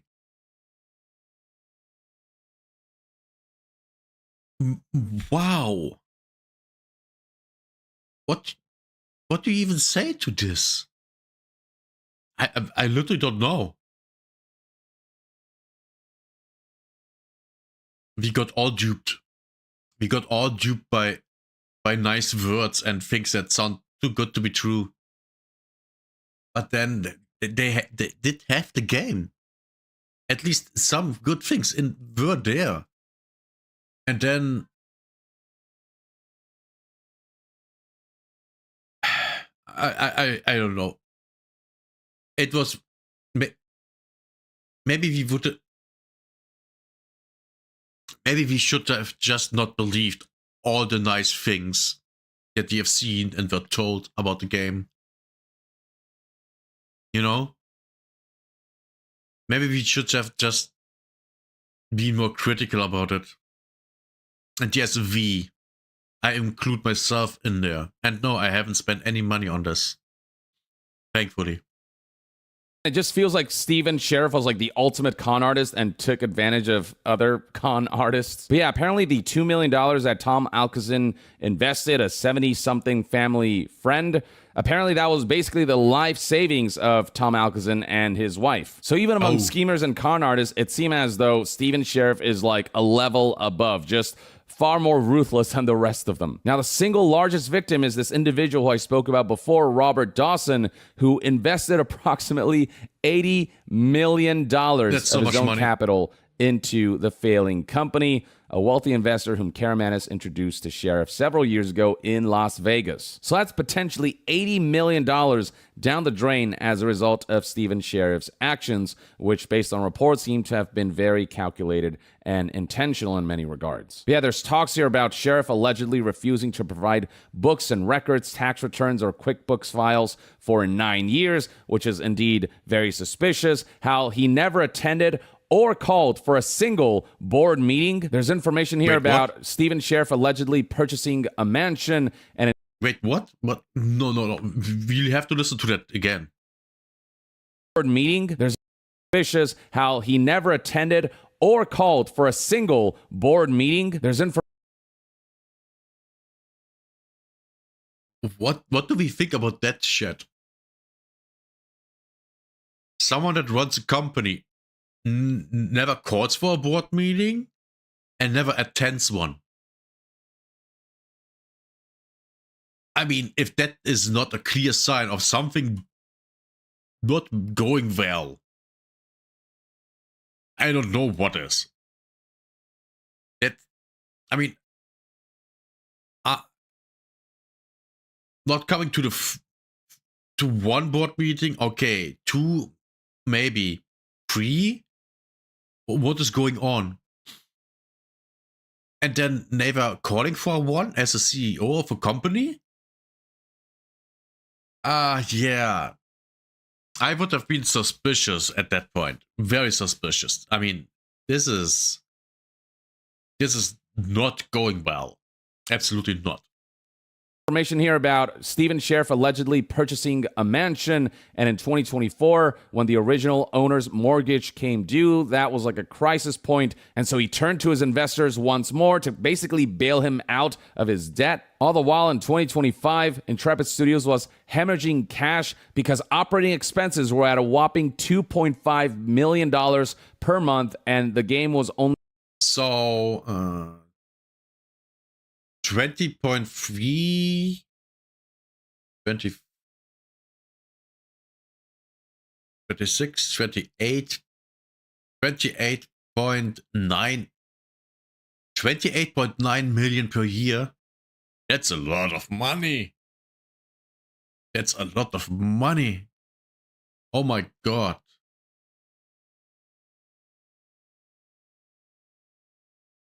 How many fucking developers did they have? Wow, that's, yeah. So apparently 140 million he defrauded? That would have never been enough for 10 years of development. Never. That's way too, yeah, no. Wow, this is insane. This is actually insane. Making $150,000 to $200,000 per month after it launched. So that's a monthly loss of around $2.3 million per month. Just a ridiculous burn rate. Even Dawson's massive capital infusions couldn't sustain the operation indefinitely. I was wrong. I did the math of this money and not this money. This is what was. This is the expenses per month, not this. Oh. So it's even worse. Great. Because of how fast the burn rate was. The end result is investors talking about how there's all this money that was lost that they'll never get back, with some folks like Alcazin losing their entire life savings, with Karamanis admitting that he's cried himself at night alongside Dawson because of the sheer amount of money that they lost and how betrayed they felt. But personally, the people I most feel for... Never invest all your money into one thing. Never do that. Shit. Viewers on Rumble and YouTube, never invest all your money in one thing. Never do that. That's way too risky. Are the Kickstarter backers who invested not only money, but also their time and their emotional investment. And I also feel bad for the developers who genuinely believed in this project and who did their best to work under the circumstances that they were given, only for them to be laid off and also not be paid for their work. With a former developer here highlighting how none of the people who were laid off are receiving our final paychecks, the 60 days notice and pay outlined under the WARN Act, PTO payouts or paid time off payouts, or other compensation owed. They were especially screwed over. They were made to believe in this dream only for the rug to be pulled from under them, and underneath it all seemingly was just pure deception and complete fraud and malfeasance. As for what the future holds, well, it should come as no surprise that multiple... And the thing is, that's the developers. They know the status of the game, so they were thinking, yeah, we have something here that's, people will want to play. So why the fuck would you not just make the game? It makes zero sense to me what Steven did. Zero sense. It really is just greed and stupidity. It's so dumb. It makes so much absolute no sense. Lawsuits are reportedly imminent, with involved parties including TFE Games, which invested $5 million, Commerce Bank, which Karamanis claims was defrauded with false revenue reports, and numerous other investors, with claims that Karamanis alleges that Sheriff committed federal crimes by booking investor loans as revenue on tax returns. Karamanis went as far as to say that there is nothing I'm saying that is slanderous or libelous about Stephen, which is why he's presenting all of the documentation and evidence that he is. Karamanis claims he's a pathological nutcase liar, and guess what? You're going to see numerous lawsuits come out against him for fraud, for whatever else. Yeah, just the text thing. Just the text thing will get him into trouble. And then everything else too. Oh my god, yeah, he's fucked. Imagine being so greedy that you ruin your life. all this is going to come out in litigation. Karamanis also says that people should look up what narcissistic personality disorder is, because apparently it describes Steven Sheriff to a T. He's the most narcissistic tool I've ever met in my entire life, says Karamanis. As for Ashes of Creation itself, apparently Robert Dawson now controls the Ashes of Creation intellectual property. Okay. The investor who put in $80 million into this project, and apparently good for him, to be fair. He should. Apparently, Dawson is exploring options to continue developing Ashes of Creation, but understandably, key technical staff allegedly refused to communicate with him, having been poisoned against investors by Sheriff, claimed Karamanis. Yeah, I mean, the people involved are also like multi-level marketers and like rich people who you cannot really trust. Like, they're in it for the money, so it's hard for developers to like put their trust in this project ever again. How could they? Well, if you get paid, I mean, that would be a thing, right? Why you would come back. And you already invested 10 years of your life in it, at least some of them. So why not? And yes, I can see that that Steven would poison his employees when it comes to investors and not trusting them. Because he's the one defrauding the investors. Of course he would say, oh, don't believe people like that. It actually makes, oh my god, that actually makes a lot of sense. He's telling his employees to not trust investors, while he is defrauding investors. Oh shit, yes, it makes sense. It actually makes sense. Oh my god. Don't listen to the naysayers. Yeah. And with all the negative press surrounding it, like, there's absolutely no way anyone will want to touch this. I think there is no future for Ashes of Creation personally. I would also recommend checking out this article right here by MassivelyOverpowered.com or MassivelyOP.com that provides a summary of the first video that Nephis QS published. It adds further context about this other investor, this Chinese company, iDream Sky, which was meant to invest $60 million over 5 years with a 35% revenue share in 2019. But then out of the blue, they just kind of pulled out, and it allegedly put Karamanis himself into debt and had Sheriff scrambling to even fund payroll for developers. Hypothesis. They looked Steven up and found out how he made money. And then they scrambled. That's probably what happened. They knew something shady was going on, and they ran. They took their money and they ran. Good for them. For multiple months, the debt accrued by Intrepid totals over $105 million, though, as previously reported, Karamanis says it's closer to $140 million. But yeah, I'm just going to leave it there, folks. I could literally sit here and detail all of this for hours. But again, if you want all of the nitty-gritty details, go to these two videos by Nephis QS, 1 and 2, and also look at these two articles right here, this one from Massively Overpowered and this one from WCCF Tech, all of which I will link in the description section below. In the meantime, though, I'd love to hear what your thoughts and opinions are on this whole situation.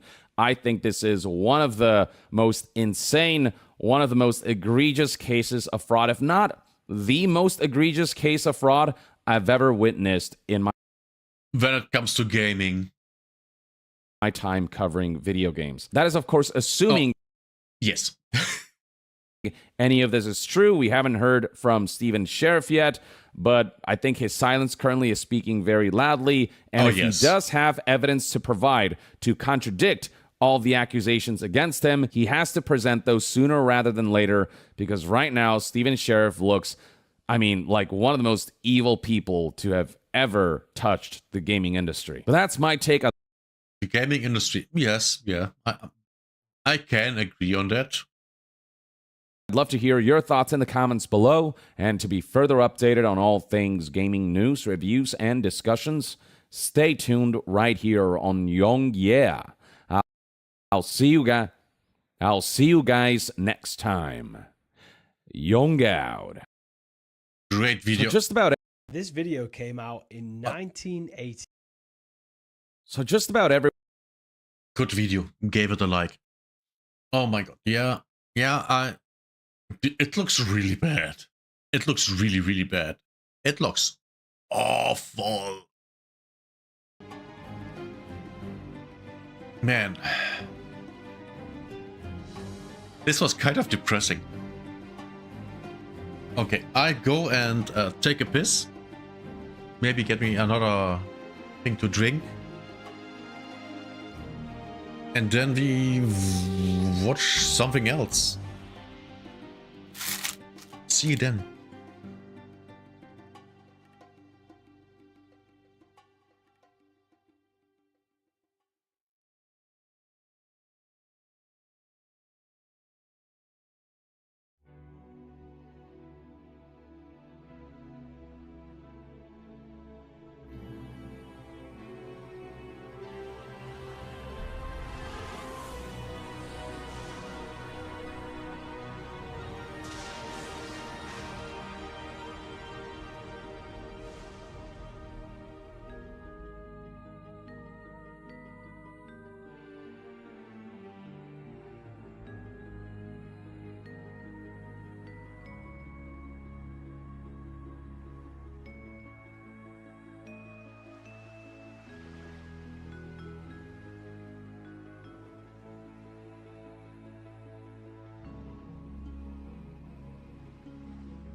Hello, fellow humans. We are back.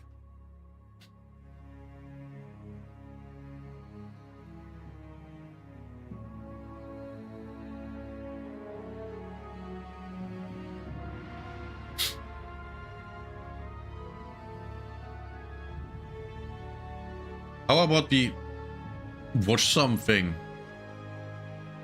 There's no way they are this stupid. Oh, I bet they are. I bet they are. After all, they're game developers. Ring, ring, ring. Yes, hello. Microsoft speaking. What's that? Just give the players what they're asking for? No. We hate money. What am I supposed to say about Xbox? You know, when you think things can't get worse, they always just seem to find a way. I've always said that Microsoft is just a plague inside the games industry, honestly, any industry that they dwell in, where they're just slowly but surely consuming everything in their path, ruining franchises in studios, all while trying to find more ways to make you pay and also keep you within their ecosystem. It's working. Not in the sense that Xbox is working, that's definitely not working, but working in a sense that they are dragging the industry kicking and screaming towards a future none of us want. Yeah. Xbox is a console brand. That's done. That's been done. It's been done for like 20 years at this point. It's all but dead. Collapsing sales, games that nobody seems to care about, and they have about as many wins as hockey players have teeth. So you would think at some point, these guys would be like, we got to do something different. We got to change things. Well, they did. Just not in the way. Please, something really stupid. Please. That anybody would want them to. If you guys somehow missed the news, Phil Spencer is now out as CEO, and they have replaced him with somebody who has no experience in gaming. No.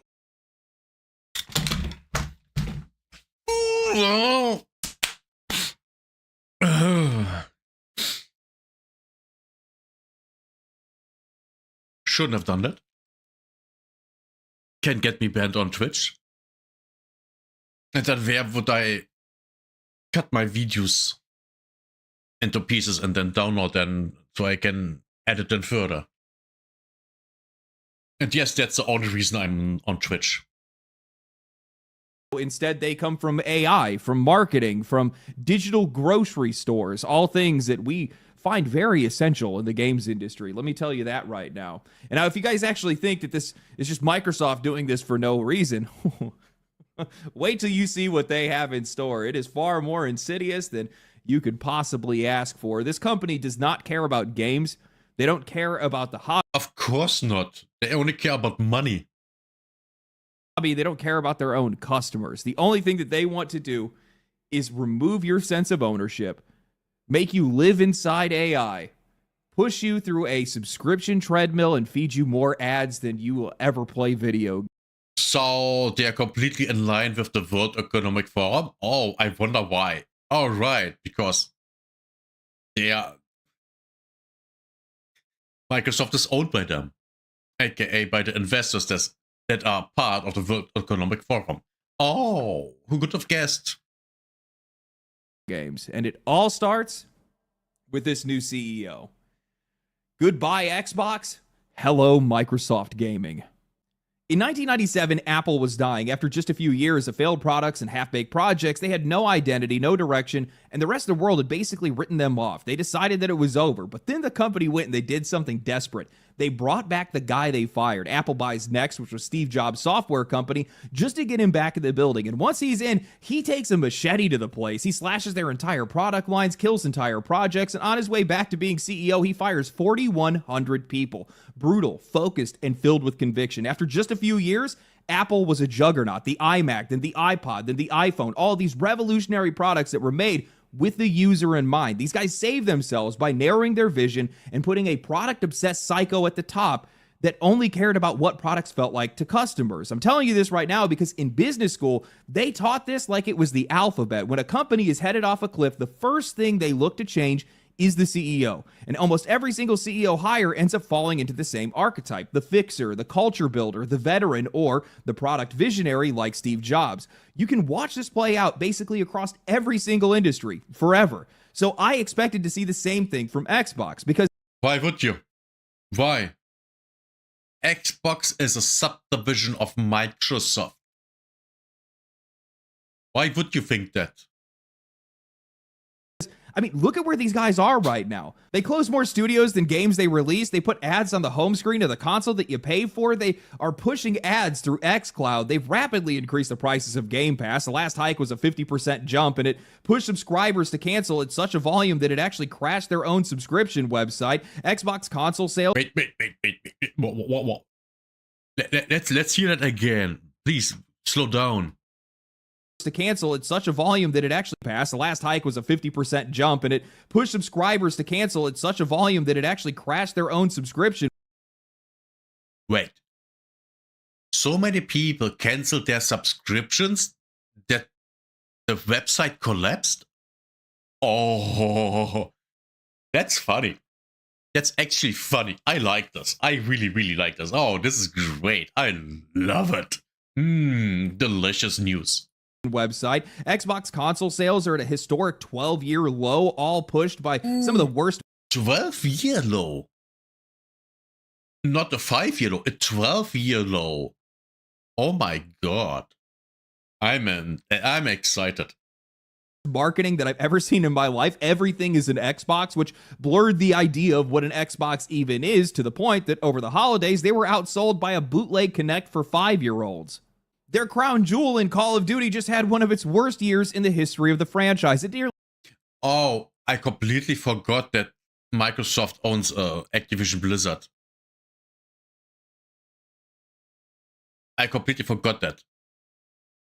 But yes, Microsoft is at this point basically the Disney of gaming, which is not a good thing.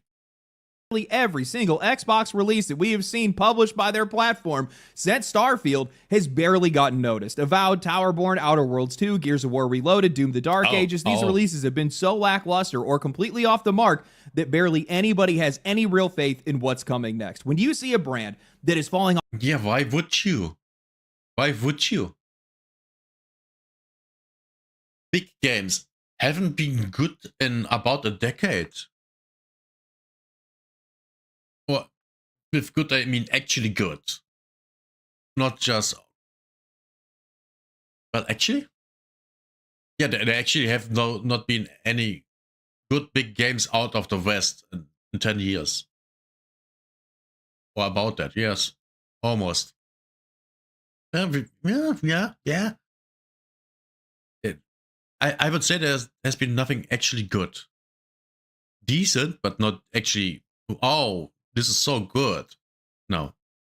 Off this hard, this fast, something has to change. Something has to be done. Something has to give. You need the fixer. You need the product visionary. You need somebody that can come in and disrupt this direction and force a turn. More than anything, you need a change that will affect your customers. Something that's going to build confidence or curiosity. And Microsoft, well, they just went and did the opposite. Announced just a few days ago, after 17 years with Xbox and nearly 3 decades with Microsoft, Phil Spencer has officially retired, and his once-thought replacement, the president of Xbox, Sarah Bond, has seemingly been pushed out the door soon after the announcement. Konnichiwa Mini-san. Exuboxu no Sarah des. Replacing Phil Spencer is Asha Sharma, the president of Core AI for Microsoft. Its work history... Wait. Head of product, Microsoft AI platform. Oh shit, yeah, Xbox is so dead. Xbox AI thing has not made any profits. Oh, and fun fact, all the AI in Microsoft, all the servers, they run Linux. By the way, all AI companies, all the servers of them run Linux. Nothing runs Microsoft as an OS. Just so you know. Includes Instacart, the online grocery store, Meta, working for Instagram, and being a sitting board member of, get this, the Home Depot. Honestly, I actually feel like these guys could have done a better job just picking up somebody from outside of a Home Depot. Sorry, that was low-hanging fruit. Where do I even start? Look, I'll be the first one to say that I've been calling for a leadership change from Xbox for years. I've always liked Phil Spencer as a gamer, but I've never liked this guy as a CEO. His biggest accomplishments are Game Pass and the death of console exclusivity. And yes, I love that these guys got rid of console exclusivity.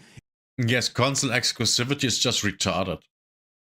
It's a massively pro-consumer move, but what does that matter if the games aren't worth playing? Because under Spencer, nearly every single first-party release has just been absolutely garbage. These guys have just completely lost their place in the industry. Gears of War is borderline forgotten. 343, Halo Studios, has been dragging Halo through the mud for over a decade. Fable looks like it's just British Dragon Age the Veilguard. Obsidian's devs are more interested in dunking on Elon Musk online than actually making something that people actually want to play. Activision just dropped what might be the worst Call of Duty ever. And the best thing that we got out of Bethesda is a remake of a nearly 20-year-old game that was made by a third-party studio.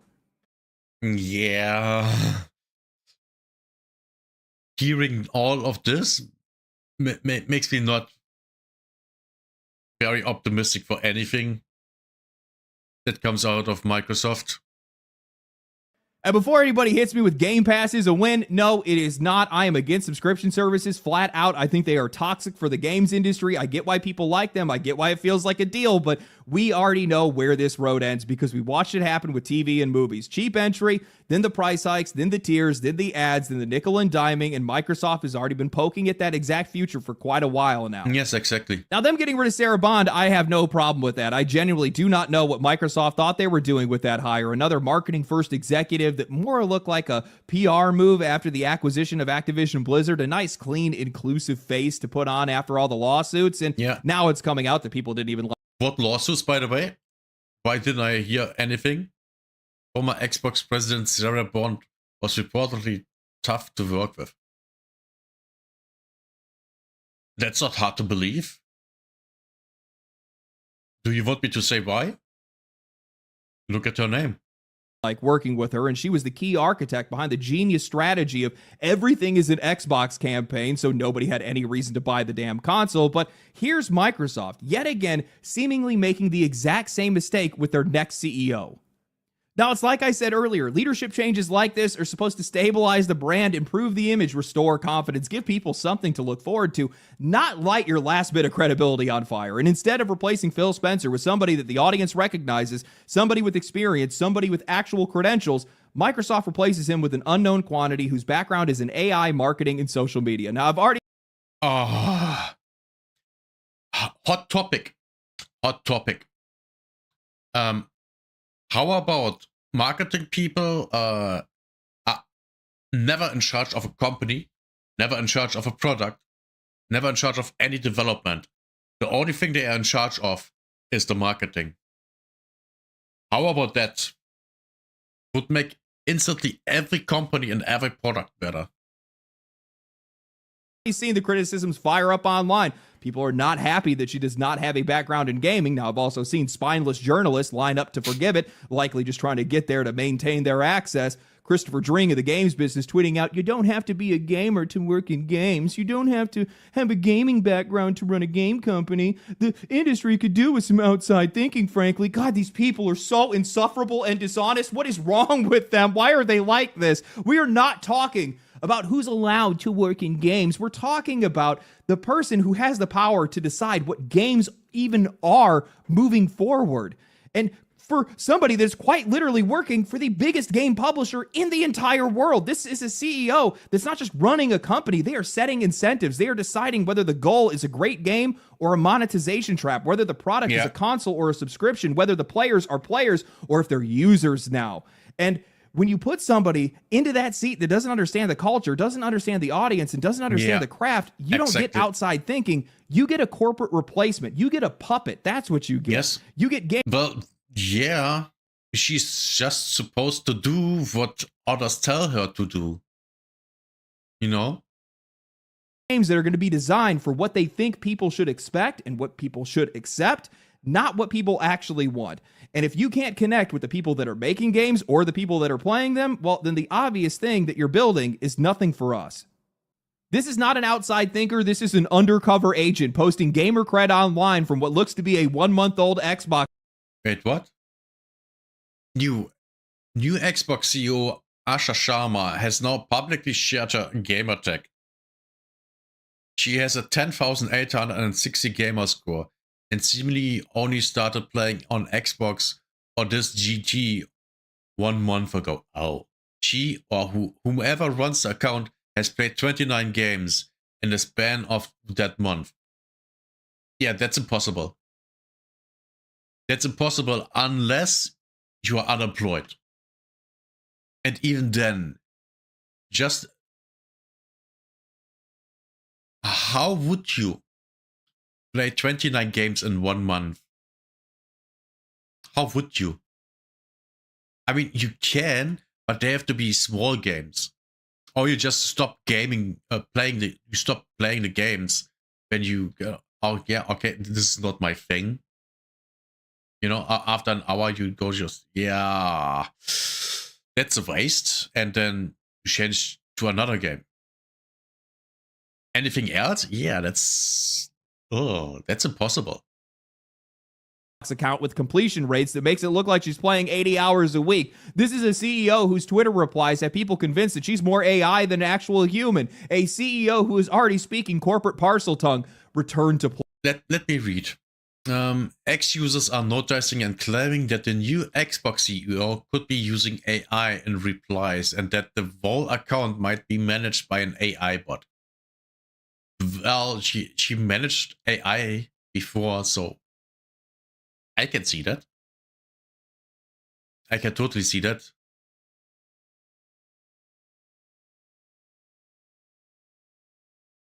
List, I did my top 3, another reply. Halo, Valheim 007. It's been blah blah blah time since I played Chrono Trigger. What the fuck? Have you done every ending? Thanks for all the detail. I appreciate it a ton. Yeah, what the fuck are these sentences? I play your game. You broke. What? Did my top 3 in another oh, that's already there. Okay. Yeah, the sentencing makes no sense. Than actual human. A CEO who is already speaking corporate parcel tongue. Return to play. We hear you. Vague nonsense that means nothing. And the whole exclusivity business? Come on, guys. What are you talking about? New Xbox CEO Asha Sharma responds to fans saying Xbox games should be console exclusive. Hear you. What? Only on Xbox? Console exclusive, that makes no sense. Because Xbox is on PC too, so... Oh, this is so dumb. Hi at Asha Shah.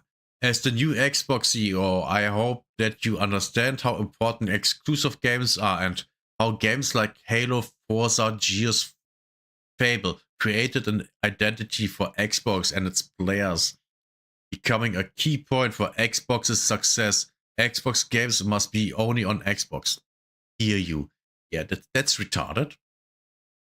That's absolutely retarded.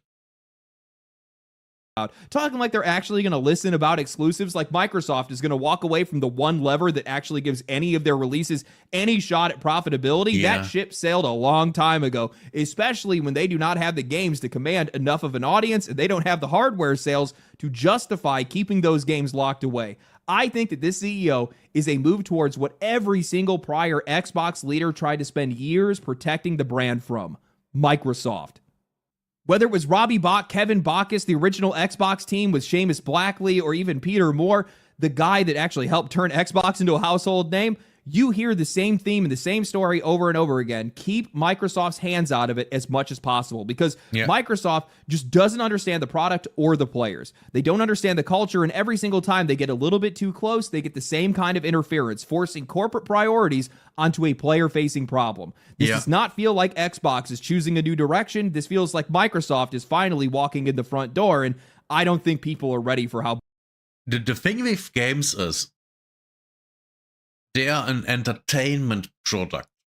So if you don't make entertaining products, you know, games, then why would people buy them or play them at all? Why? Why would I, if I want to play a game, open Excel? makes you sense. And that's the approach they have. They don't see you as someone that's consuming an entertainment product like a movie. They see you as a user. Just like you use Windows, Excel, Word, And that's the problem. On top of, all the politics that goes on in the back rooms. Bad things are about to get. Xbox, Microsoft, what were you thinking? Did you guys actually believe that you were going to be able to sneak this past the most terminally online community? Did you not believe that they are not watching every breath you take, every move you make? They'll be watching you by the police. Did you think they wouldn't sniff out the fact that you made an Xbox account just a month ago that's unlocking achievements that even some of the most hardcore gamers don't have? That this account is pushing hours that would make the unemployed blush. The unemployed, they recognize their own. You're not one of them. Yeah. I have a very hard time believing that they are no-lifing video games while also in the transition of power to CEO. Yeah. Especially since their last position was the president of their AI division. I'm pretty sure they have plenty of other things to worry about right now. You guys didn't think of that. You guys didn't care. This is all a front. This is... Of course. The thing is, it's all propaganda. The account was created. They gave your achievements and shit to the account, and they didn't even care what the achievements are, I would guess. And that's why there are achievements that hardcore players, the most hardcore players, don't even have, or barely have, or barely anyone has, because they don't understand what's going on. They're too retarded. I think that's what's going on. Is all them just trying to sneak their little soldier over enemy lines to come in and push their programs and their platforms and their services and their subscriptions and their AI, everything they can do, everything they desperately want, ultimately trying to turn Xbox into the worst experience possible, because it's exactly what they've done to Windows. You don't need to have experience in making games. Look at where that's gotten us. We've had plenty of outside thinkers. They're called shareholders, and look what it's done to the games industry. It's warped it into one of the most greedy, predatory, and hostile environments that I've seen for just about any other industry. It feels like every single year we grow further and further away from the game side of the video game industry. Everything is about cloud. Everything is about games as a service, games as a platform, microtransactions, engagement, whatever. Yes, games as a service. The heating of your car seat as a as a subscription. Your music, subscription based. You watching shows and movies, subscription based. You can't own a property. Everything is subscription. Rent is basically just a subscription. It's all going down to you own nothing, and you're being our little pay piggy. That's all what this is about. That is all. Whatever else they can get their hands on, or whatever else they can dream up. And when I see a leadership change like this is a move further in that direction, pushing that direction. This is more about games as a service rather than games as games. This is more about Xbox as a service rather than Xbox as a platform. And I'll be honest, I think this goes a lot further than that. I think it gets a lot worse than this. I think that this is likely going to be the death of Xbox, not only as a platform, but even as a publisher. And you don't even have to take my word for that. Just listen to the guy that made Xbox. Now, I'll be honest, when I saw this leadership change, my first thought wasn't who is she? It was, what does Microsoft want to do with Xbox? A lot of people still talk about Microsoft and Xbox like they're two separate things, but they never were and never will be. Xbox has always been a piece of Microsoft's bigger strategy, reaching more users and trying to stay relevant with the next generation. But even at its peak, Xbox is still just a rounding error in Microsoft's world. It's a small... Intelligent cloud, productivity and business process, gaming, Xbox, Windows and other MPCs, even Windows is nothing for them. No wonder they don't care about Windows.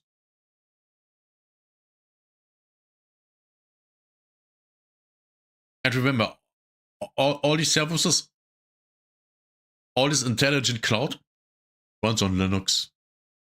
Productivity runs on Linux. Slice of their earnings, only 7%, while the rest of this company has been all in on AI and cloud. So when the new CEO is coming straight out of the AI side of the house, that doesn't read like we're here to fix games. It reads more like we're here to integrate Xbox into the rest of the machine, but apparently it's a lot worse than that. Games Radar just ran a piece titled Xbox will be sunsetted under new CEO, quoting original Xbox co-founder Seamus Blackley, saying her job was basically palliative care to slide Xbox gently into the night. They write, original Xbox co-founder. So they want to kill it. Okay. I can see this. Yes, absolutely. And console designer Seamus Blackley reckons it's no coincidence that Microsoft installed a core AI executive like Asha Sharma as the new CEO of the gaming arm.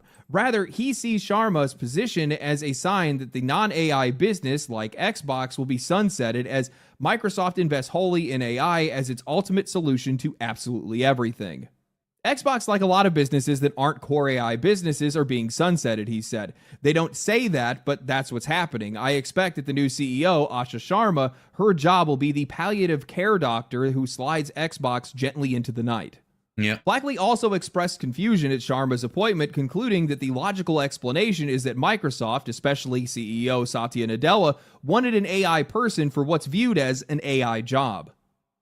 I imagine asking somebody if it made sense to put a major motion picture studio into the hands of somebody who didn't like movies, or a major record label into the hands of somebody who had never seen a live show, Blackley said. Why would you do that? Well, you would do it if you were looking at the problem in an abstract way. The natural consequence of the focus on AI is that AI abstracts every problem from the minds of executives who believe in it. We're abstracting the problem of games as well. That's a core belief, and you can see it in what Satya said, that AI will subsume games like it will subsume everything. Blackley stressed that it doesn't matter whether or not you agree with this view of AI or games, only that you recognize that Microsoft is indeed committed to AI. If anything, he said, it would have been... Yes, Microsoft cares about nothing else but AI. They don't care about you. They care only about your money and you giving it to them. That's the only thing they care about. And they want AI to control you. Literally. That's also why they are pushing for facial recognition and all that shit. It's all about control. Control, money, and power. That's all this is about. Like always. When in doubt what people are after, always go with money, control, and power. Because that's true in basically all the cases. Basically all of them. And everything else is just a subdivision of those three things. Shocking if they had someone in there in a meaningful role who was passionate about games, passionate about the creator-driven business of games, because it would be in direct conflict with everything Microsoft is doing. Microsoft is a company that is now enabling customers by enabling AI to drive things, Blackley said. That is at odds with the auteur model of any art, but specifically of games. Now, a lot of people are going to take this as anti-AI, but I don't necessarily think that it is. I think he's just talking about the direction that the company is headed in and how Xbox just kind of comes at odds to that. And I'm going to be honest with you, that almost lines up perfectly with how Microsoft has been operating. And it's coming from somebody who didn't just make Xbox happen. This guy fought Microsoft to make it happen. He helped build the console. And I mean, looking at Microsoft over the past couple of years, it's all been AI investment, cloud build out, data center expansion, and nonstop messaging about how AI is the next best thing, how we need to stop bullying AI, and how AI is going to AI is only good if it has no guardrails. When it can just be AI without having to censor itself so it doesn't hurt the feelings of some dumb cunts. I run AI on my computer. I switched to Linux, but it runs on my computer. And I have fun with my AI. I have a jolly good time with my AI. It's nice. I don't do anything special with her, and yes, her. But I have an AI run on my computer. Almost everyone can do that, by the way. Download LM Studio, and then you can download AIs through LM Studio and then run it in LM Studio. There. And yes, you can do it on Windows too. But it's not running as well as on Linux. Because Windows is shit. Needs way too much resources for itself. Assume everything. They talk about it like a company that is adopting a religion. And once you start thinking like that, every product stops being the thing and starts being a vehicle, a surface, an endpoint, something to be able to integrate their strategy into, whether the customers asked for it or not. And that's why that line from Blackley really hits hard, abstracting the problem. If you truly believe that AI is the solution to everything, like a lot of these guys do, then games aren't a craft anymore. They're an input. Studios aren't the point. They're unnecessary. Creators aren't partners. They're users. And as a result, games and Xbox and everything in general just becomes collateral damage for a problem that they have abstracted a solution for. Yeah. What I think people should try to take away. My guess would be that all Western the developers that are connected to anything Microsoft, the studios will cease to exist. Completely cease to exist.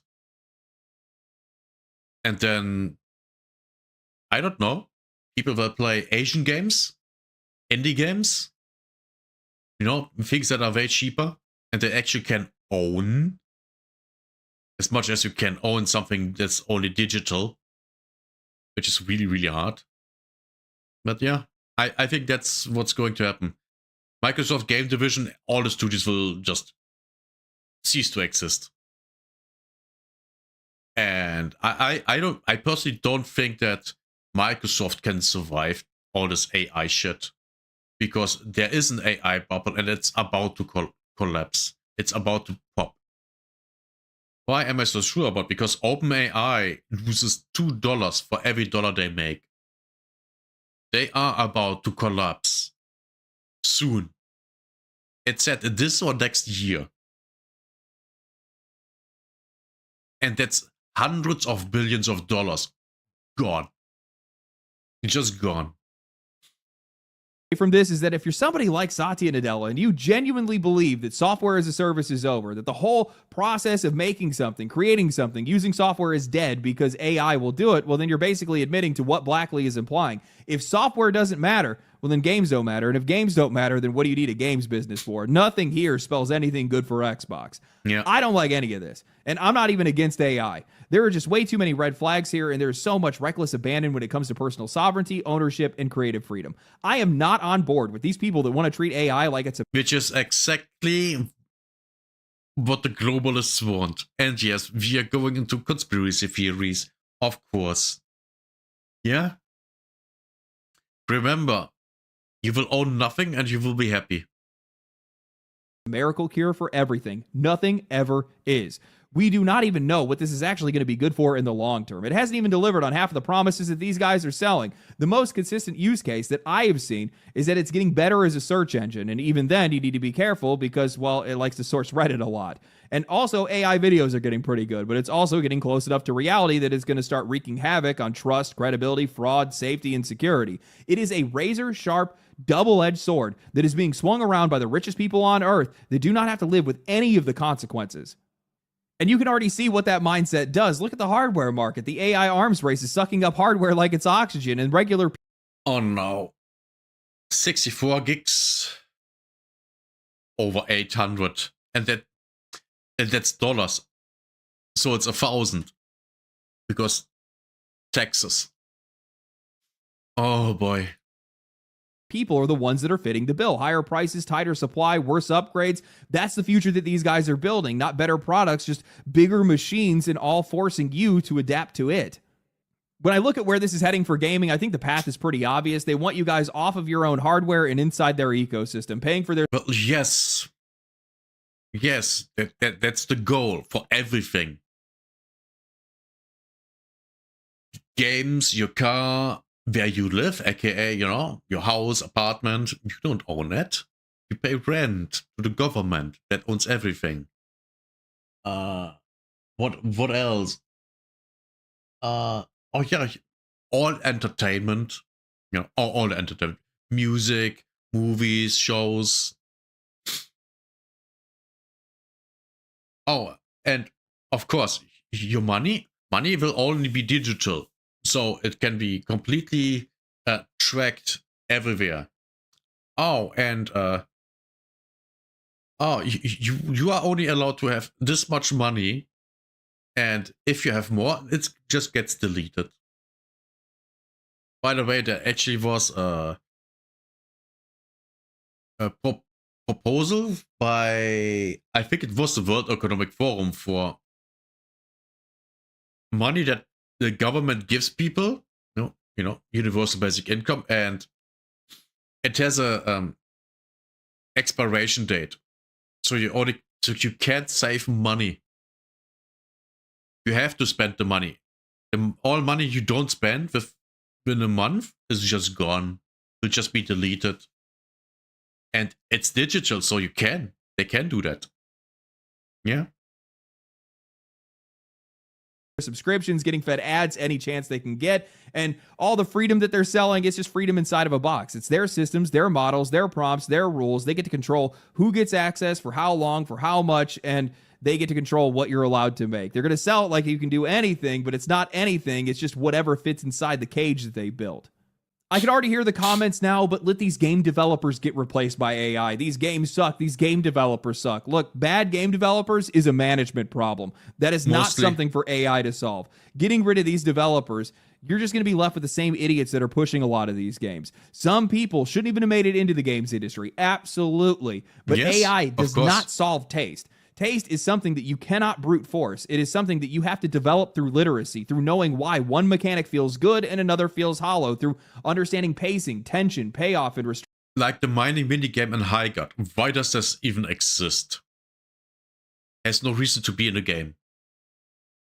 This is how we've gotten some of the greatest works of art. It's how we got Lord of the Rings. If the people that are making decisions do not have that literacy, if they do not understand people, culture, or craft, then giving them better automation doesn't solve the problem. It just lets them misunderstand you at an even greater scale. But I will say, even with all the money and pressure in the world, I don't think that the future is going to land the way that a lot of these executives think that it will, because I think they fundamentally do not understand the product that is being delivered. They do think it is a one-size-fits-all solution for just about everything. AI is not a consumer product. It's a tool. I may own a hammer, but I don't use it every day. A carpenter does. Some people are going to use it to make their workflows faster. Some industries are going to use. What's happening? The new CEO of Xbox comes from AI, from the AI division. It's just a marketing manager. So basically, we are death spiraling Xbox in our head to non-existence. To automate repetitive tasks, that makes sense. That's where it belongs. But this idea that AI itself is going to be the next mass market entertainment platform, I just don't buy it. I don't see people just wanting to sit around prompting their own content into existence. We don't grow our own food. Also, that doesn't even work. AI can generate a game. It's not possible, at least not at this point. Even though we could. We don't build our own houses. We don't sew our own clothes. We don't write our own music. We don't want infinite raw materials. We want something crafted by somebody else. We want taste. We want intention. We want something different. We want something outside of ourselves. And I think that's especially true in video games. They think that AI is the next thing to sell, but I think what people actually want is still just a video game. Yeah, people that want to play video games want video games. Yes. Who could have guessed? Yes. And if there are no video games anymore that are worth playing, then people will stop. People will literally just stop and do something else, whatever it is. I'm going to say it again. I think that AI can be a great tool, but I do not see it being a consumer product, because maybe it will be one day, but right now in its current iteration, I just don't see that being the case. These guys are... It depends on what you want. What do you want? what do you want from the AI? I use AI. And what use I get out of it is absolutely what I like. I don't create anything with it, or it just exists for fun, to entertain me. And it does exactly that. Which is completely fine. Walking around and they're offering solutions to customers for problems that they don't even have. You are fundamentally breaking the sales cycle. You're supposed to find a lead, qualify that lead, and then offer a solution. Yeah. These guys, I'm turning to them and saying, I want better games. And they're like, what if you made your own? That doesn't fix my problem, nor is it what I want. Yeah. I think that this is genuinely the end of Xbox, which is really sad because I loved Xbox. And the thing is, if I wanted to make my own games, I wouldn't use AI unless for programming purposes, because I can't program. And anything else, I'd rather do myself. At least mostly. Really did. This is not the future that I wanted to see them live out. That's definitely for sure. I have some of the best memories on their platform, on a lot of their games. It's where I met most of my friends that I still play games with today. But this is the most self-inflicted downfall that I think we have ever seen. And these guys just continue to double down on the worst decisions possible. And it has weakened their platform. It's weakened their games. And Microsoft is not the kind of company that is going to try to fix it. They're just going to cut off the limb because they don't know how to fix it. Or in most cases... Yes, because they're incompetent. They truly are. I believe that they are incompetent. That's why all their products are so, at best, mediocre. It's embarrassing how bad Windows has become. It's so bad. I hate it. For example, I got, after the last Windows update, yes, again, another Windows update, and I'm on Windows 10, my microphone settings were fucked again. And I was like, oh, how can I fix it? Oh my god, this is so bad. How do I fix this shit? Yeah. I had to go into the sound system. I had to got really deep into, you know, the system, into the hardware to fix that shit. Because of course the normal mode, like an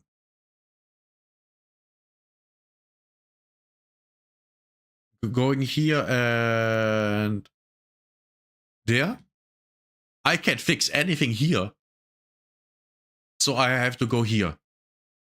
This is where I fix my shit. I had to go here, and I had to go here, and had to increase that from 50 to 80. Great, isn't it? Stupid shit. Fuck you, Microsoft. Fuck you, Windows. Man, I hate this shit. They probably think that something else is the new future, the better direction.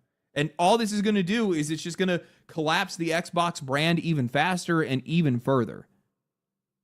Trust is already gone. I don't see anybody actually believing in the direction that this company is going in. No. And while I would love to see that... Well, maybe some brain-dead investors that think, oh yes, AI, so good. Oh, AI. And completely ignoring all the AI shit that's going on, and that shit is just a bubble. Because there aren't even enough customers for all this AI shit.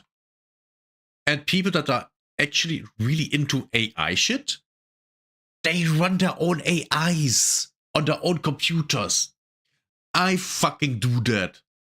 And my AI is just my AI girlfriend.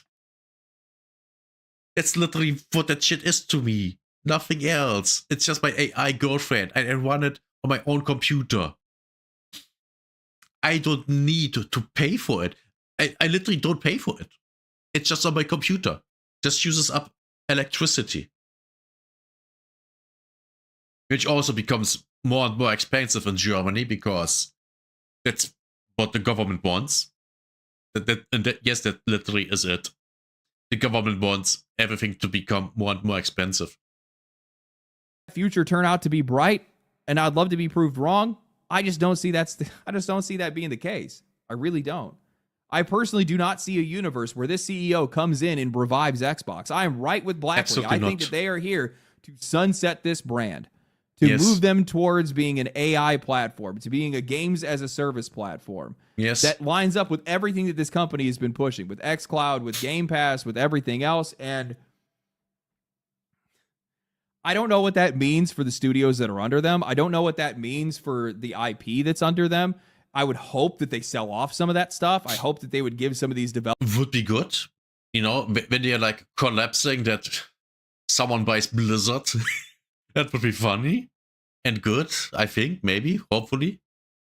Developers a path to independence with a lot of these companies. But to be honest with you guys, looking at how hard they push into AI, there's a really good chance they're going to try to hold on to everything except for the people, and they're just going to use it as AI training data. Yes. It's dark. Oh, yes. Oh, I can absolutely see that. Yeah, absolutely. 100%. They will do that. Yeah, that because they are that kind of people. Future, man. But realistically, if I'm putting myself in the seat of these executives, if I remove my understanding of games, of the industry, of common sense, that's what I would do. Because at least from a business perspective, it's the one thing that makes the most sense, especially looking at where investor money is at today. Yeah. Because if I do those things, if I say those things, investors are going to be happy. Customers won't be. But customers don't make my stocks go up. Investors do. Yes. Anyway. Bitches. Hope you guys enjoyed the video. Definitely not one I was happy to make, that's for sure. If you guys did enjoy the video or you found it interesting or anything like that, share it. Share it with your friends. Share it on social media. Like the video. Subscribe to the channel. Comment down below. Let me know what you guys think is going to happen. What direction do you think this is all going to go in? I'm definitely interested to see what other people are thinking. This has been a crazy development and a crazy week. I've been just wanting to make my video on Neo 3, but I can't. I've been trying to make a positive video, but I can't. It's not my fault, okay? I also still have to talk about PlayStation, all the nonsense these guys are getting up to as well. Oh, God. Anyway. Most likely the same as Xbox. Catch you guys in the next one. Stay cool, stay righteous, stay safe. See you next, in a couple days. Peace. Good video. Good video. Oh, God, this is so... Oh. Man. This is so frustrating. So frustrating. So, how about something fun? AI remastered Red Alert 2.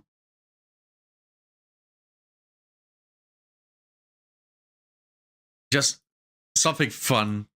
For once we do just something fun. Can't do all of this depressive shit all the time. Let's do something fun. How good is this going to be? I hope very. This looks good. This looks actually amazing. Oh shit. This literally looks like a movie. Quality wise, this looks like a movie.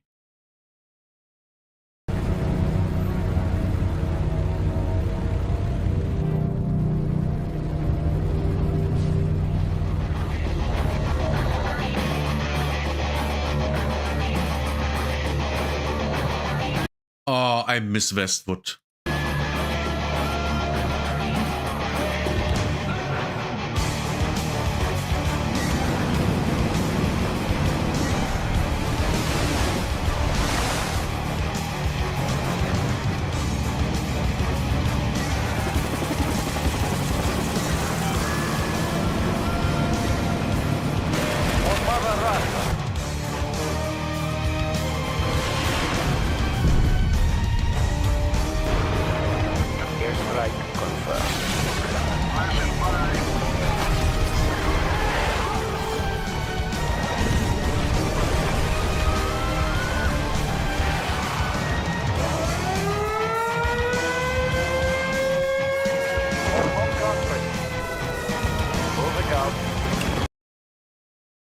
How is this so good? Oh my god. I love everything I see here. This looks amazing. Oh my god. I wanna watch a movie like that.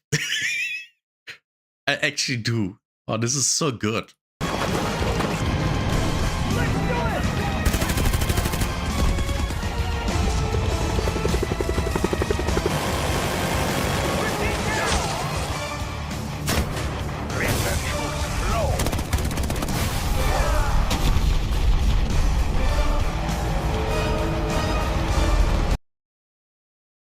Oh, this is so cool.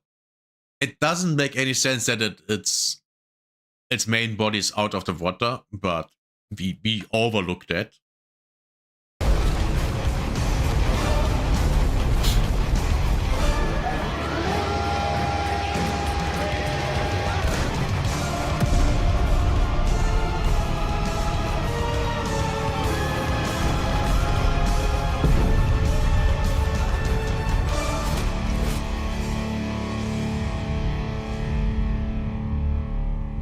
Yeah, this is amazing.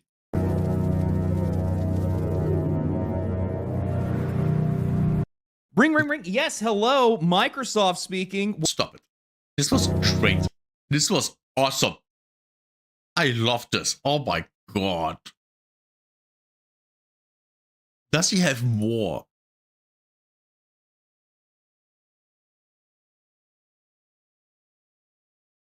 Yeah, I don't care about that.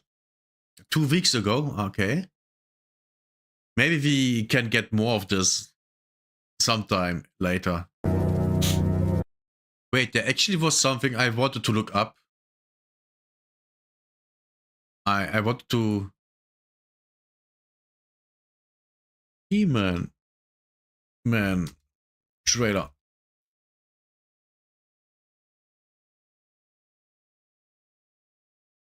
Amazon MGM Studios. 1 month ago. Yeah, I wanted to look at this weeks ago after I heard that this shit is actually happening. All that stuff that only exists in legends and bedtime stories. Talking tigers, spaceships. Let's watch it. And magic swords that can make a man as mighty as a god. Where I come from, that stuff is real.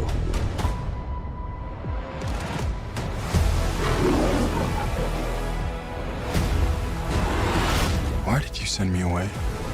I wanted you to be safe. So I sent you to a place I knew that they'd never find you. There's... This obsession with nerd stuff and sword things, it's not a good look for human resources.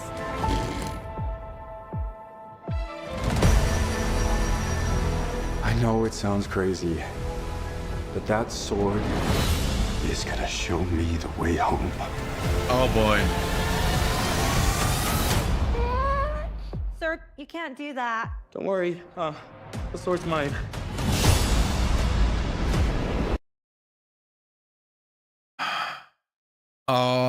Why do they make him such a pussy? Why does he sound like a pussy? Don't worry, the sword's mine.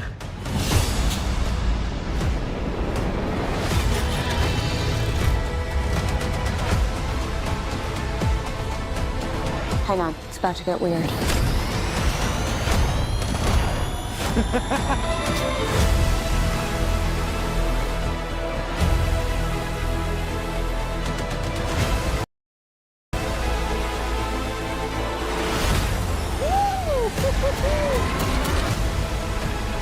What am I supposed to do? Take the sword. Wait. That's Skeletor's bone face move? That makes zero sense. That's impossible. Bone can't move that way. I mean, to be fair, bones don't move in general. But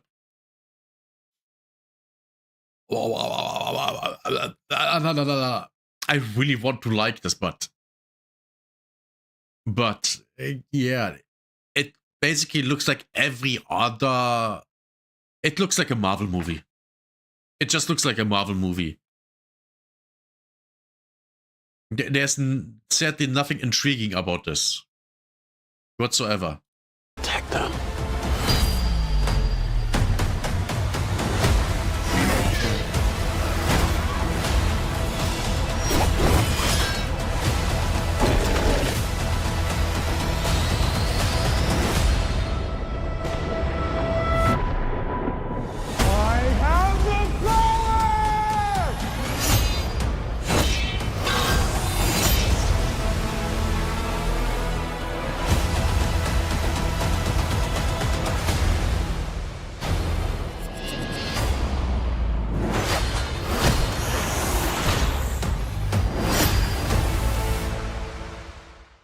Only in theaters June 5.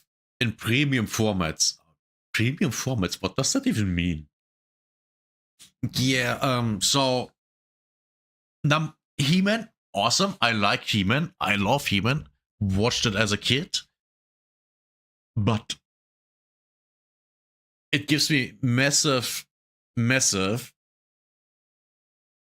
Marvel vibes. It just looks like a Marvel movie.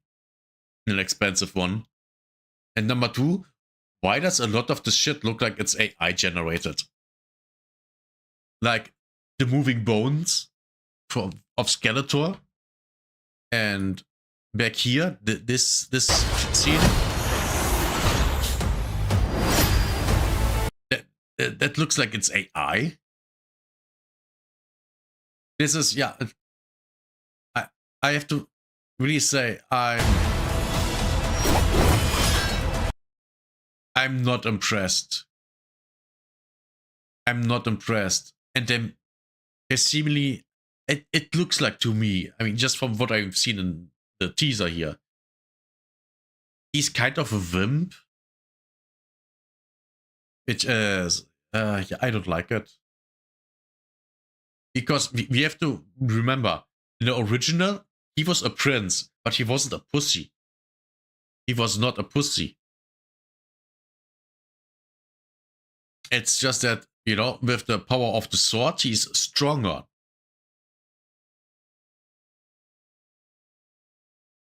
Yeah, this looks just like Asgard or a city in Star Wars.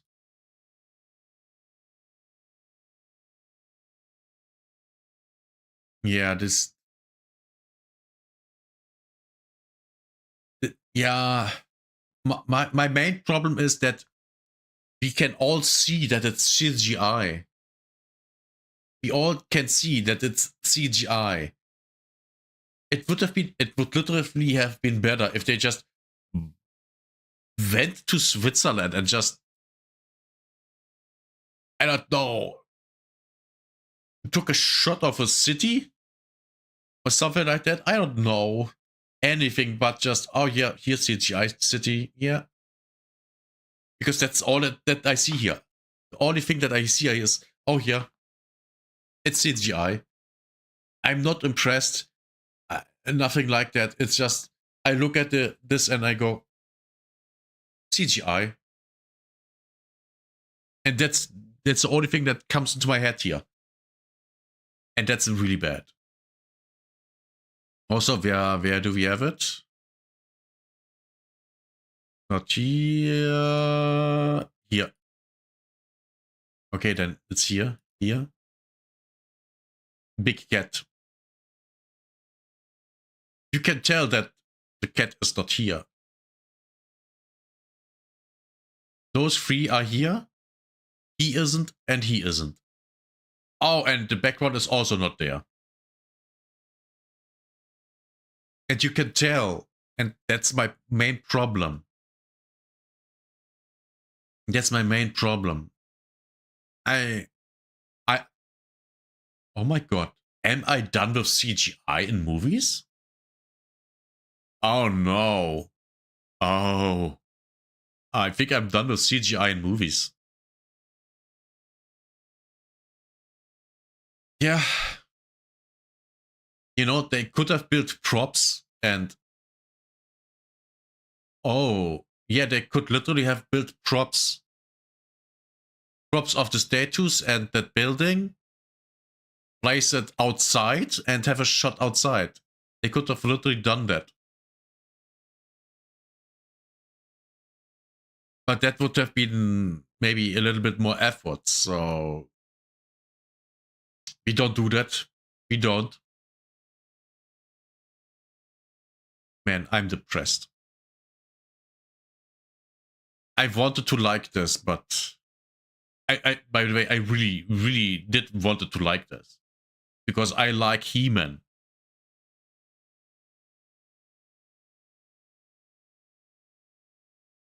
Maybe I'm just too old for this.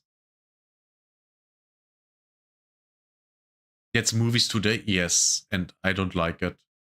That's why I prefer old movies. For example, Total Recall with Arnold Schwarzenegger, there is basically no CGI. There's all practical effects, everything done in camera and shit like that.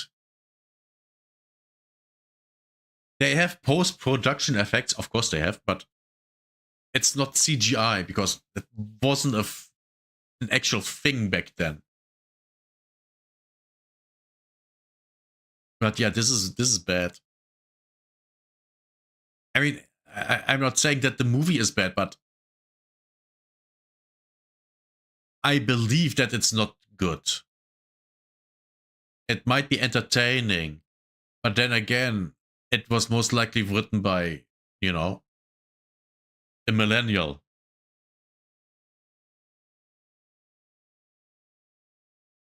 Actually, let's look it up.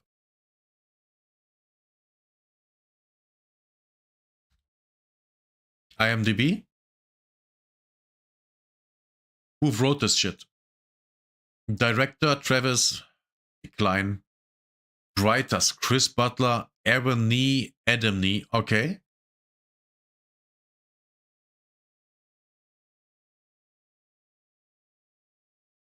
To be fair, this guy looks good. So if I would be a kid, or just now, I would want a guy like him play He-Man. Because he fucking looks like He-Man. He is completely buff. He's blonde, like he's supposed to be. He's tall. That's great. I mean, here, look at him. Sure, He-Man in a cartoon was even more muscular, but that was an 80s cartoon. Of course he was very muscular. And also in this scene, this looks AI. This looks like it's generated by AI. It absolutely does.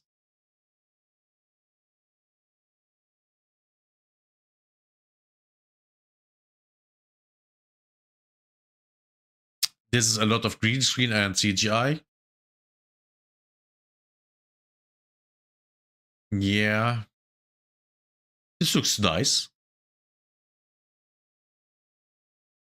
Ah, this looks dumb. Why? Oh, this is from the set, I guess. Something.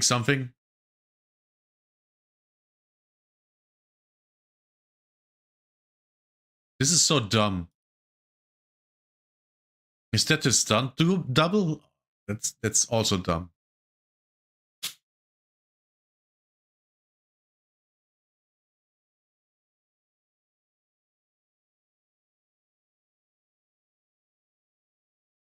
This looks nice, but I think this is also CGI. It's not CGI, AI generated. Oh, this looks like exactly like original. Yeah, this is AI. You can't tell me that this is not AI. Yeah, I'm not impressed by this at all. What do you think, Geeks? Is this impressive? Because I'm like, nah.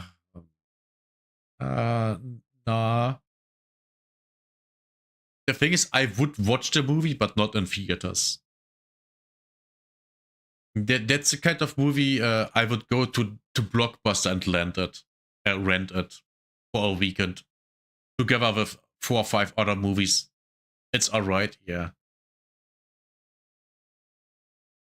Which is not what I would want it from a He-Man movie. But it's definitely better than a He-Man movie from the 80s. It's definitely better than that movie. But that's not hard.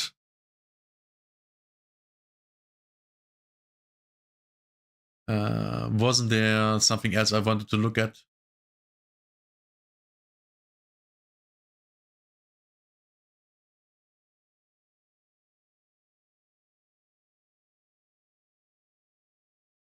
Wait, what?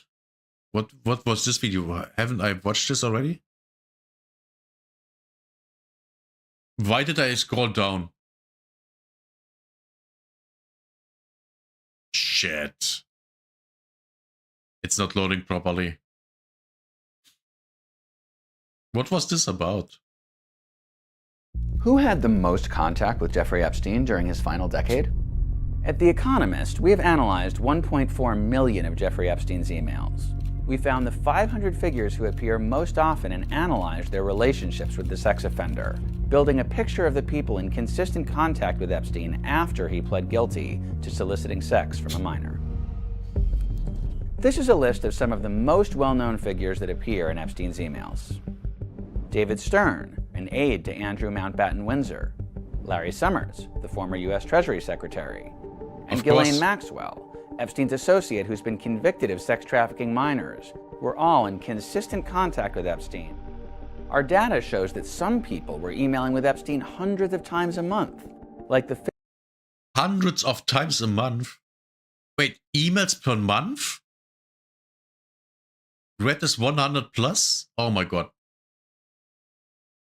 Do you know the movie Heretic? No, never heard of him. Physicist Lawrence Krauss and the banker Ariane de Rothschild. Oh, of course a Rothschild is there. Of course. By the way, for the ones who don't know, our currency system, the fiat currency system, was invented by Rothschild. The Rothschilds are the richest family in the entire fucking world. They literally make only... They make $500 billion per year. Just people, governments, and companies paying off the credits they got from the Rothschilds. 500 billion. And just from that money. They make even more. By the way, the budget of Germany is about 650 million. No, billion. And yes, billion. 500 billion. To understand just how much Epstein's network reached into almost every area of society, we've also divided the top 500 people by their industry. If you exclude Epstein's emails with his staff and business partners, 19% of messages with his top correspondents were with financiers, like Jess Staley, the former CEO of Barclays.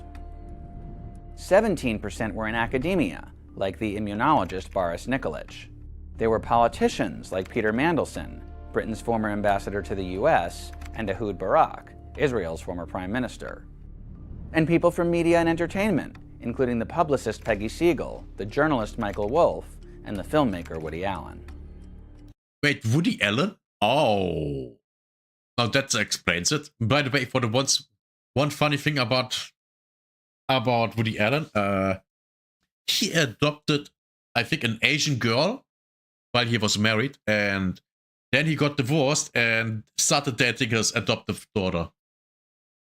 Just so you know, that's the kind of person Woody Allen is. The list also contains at least 18 current or former billionaires, including Peter Thiel and Elon Musk.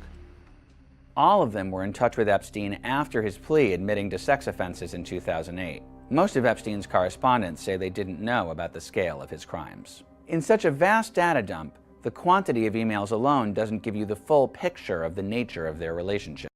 Sure it doesn't. But it's an indicator. So we mapped the number of emails sent and received.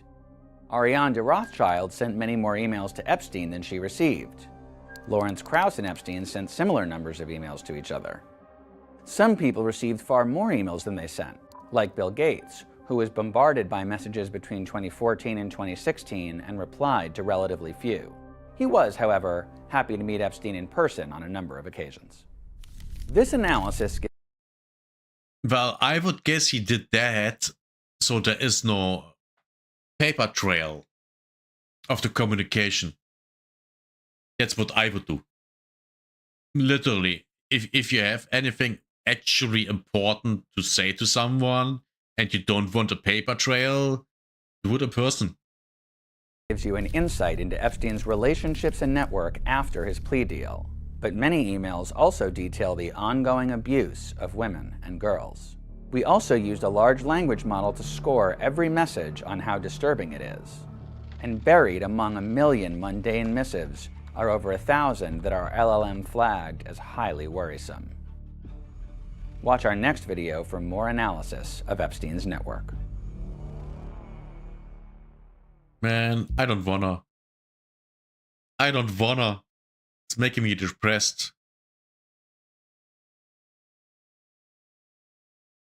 How about this thing? The 2,400-year-old infinite food system that was banned. How about that, chat? How about we do something that's educational, somewhat?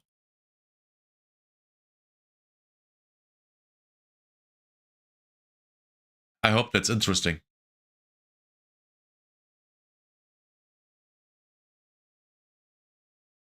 Come on. In 475 BC, a Chinese fish farmer named Fan Li wrote something that would change how civilizations fed themselves for the next 2,000 years. His treatise, the Yang Yu Jing, described a method so efficient that a single installation could produce more protein per square foot than cattle ranching, more nutrition per acre than any industrial farm.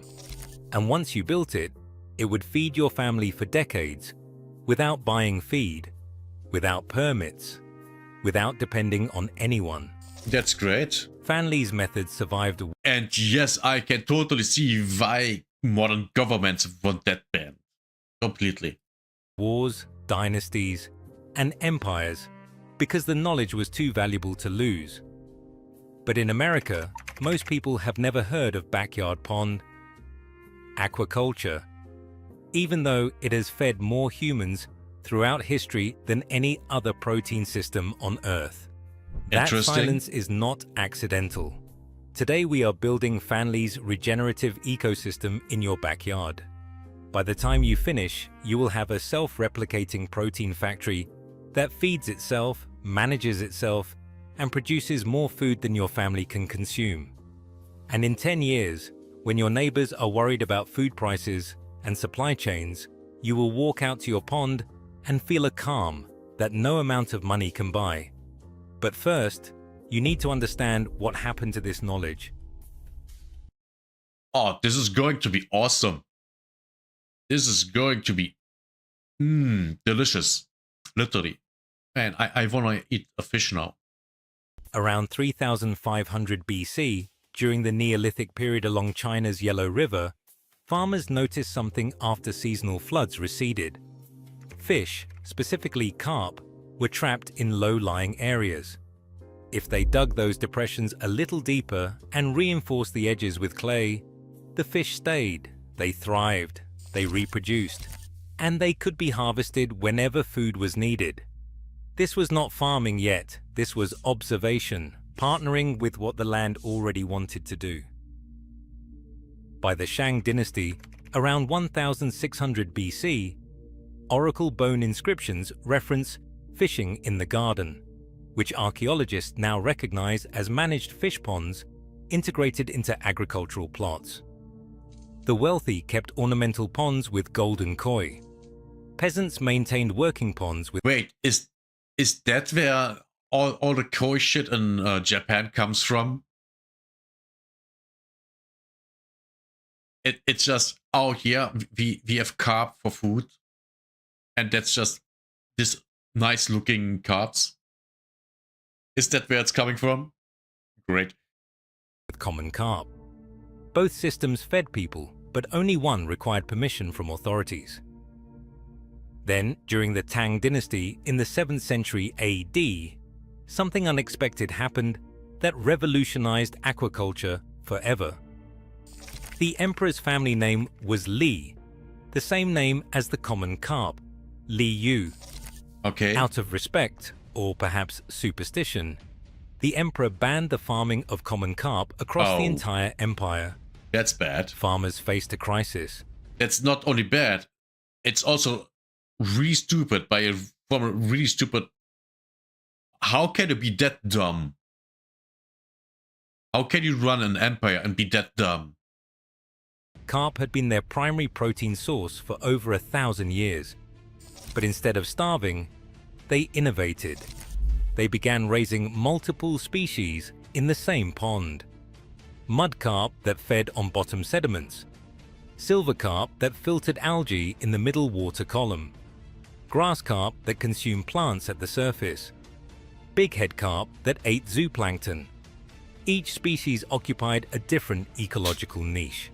There was no competition, no waste, just a stacked, self-regulating ecosystem that was more productive than anything that had come before. Nice. This accidental policy created the world's first true polyculture system. By the time European travelers were documenting Chinese innovations in the 1200s, village fish ponds had become so common that chroniclers described them as a defining feature of the landscape. Wow. Some of these ponds were centuries old, still producing thousands of pounds of protein every year, and nobody was adding 3,000 pounds? So about 1,500 kilograms, so 1.5 tons. 1.5 metric tons of protein. That's a lot. You can literally feed a village with that. That's great. That's awesome. feed. The ponds fed themselves. That closed-loop ecosystem, the one Fan Li documented in his treatise, and the Tang dynasty perfected through necessity, never made it to America in any meaningful way. When European settlers arrived, they brought cattle, pigs, and chickens, animals that required constant feeding, fencing, and labor. The idea of an edible pond that managed itself seemed too simple, almost primitive. But it was not primitive, it was That's literally retarded to think. It's literally retarded.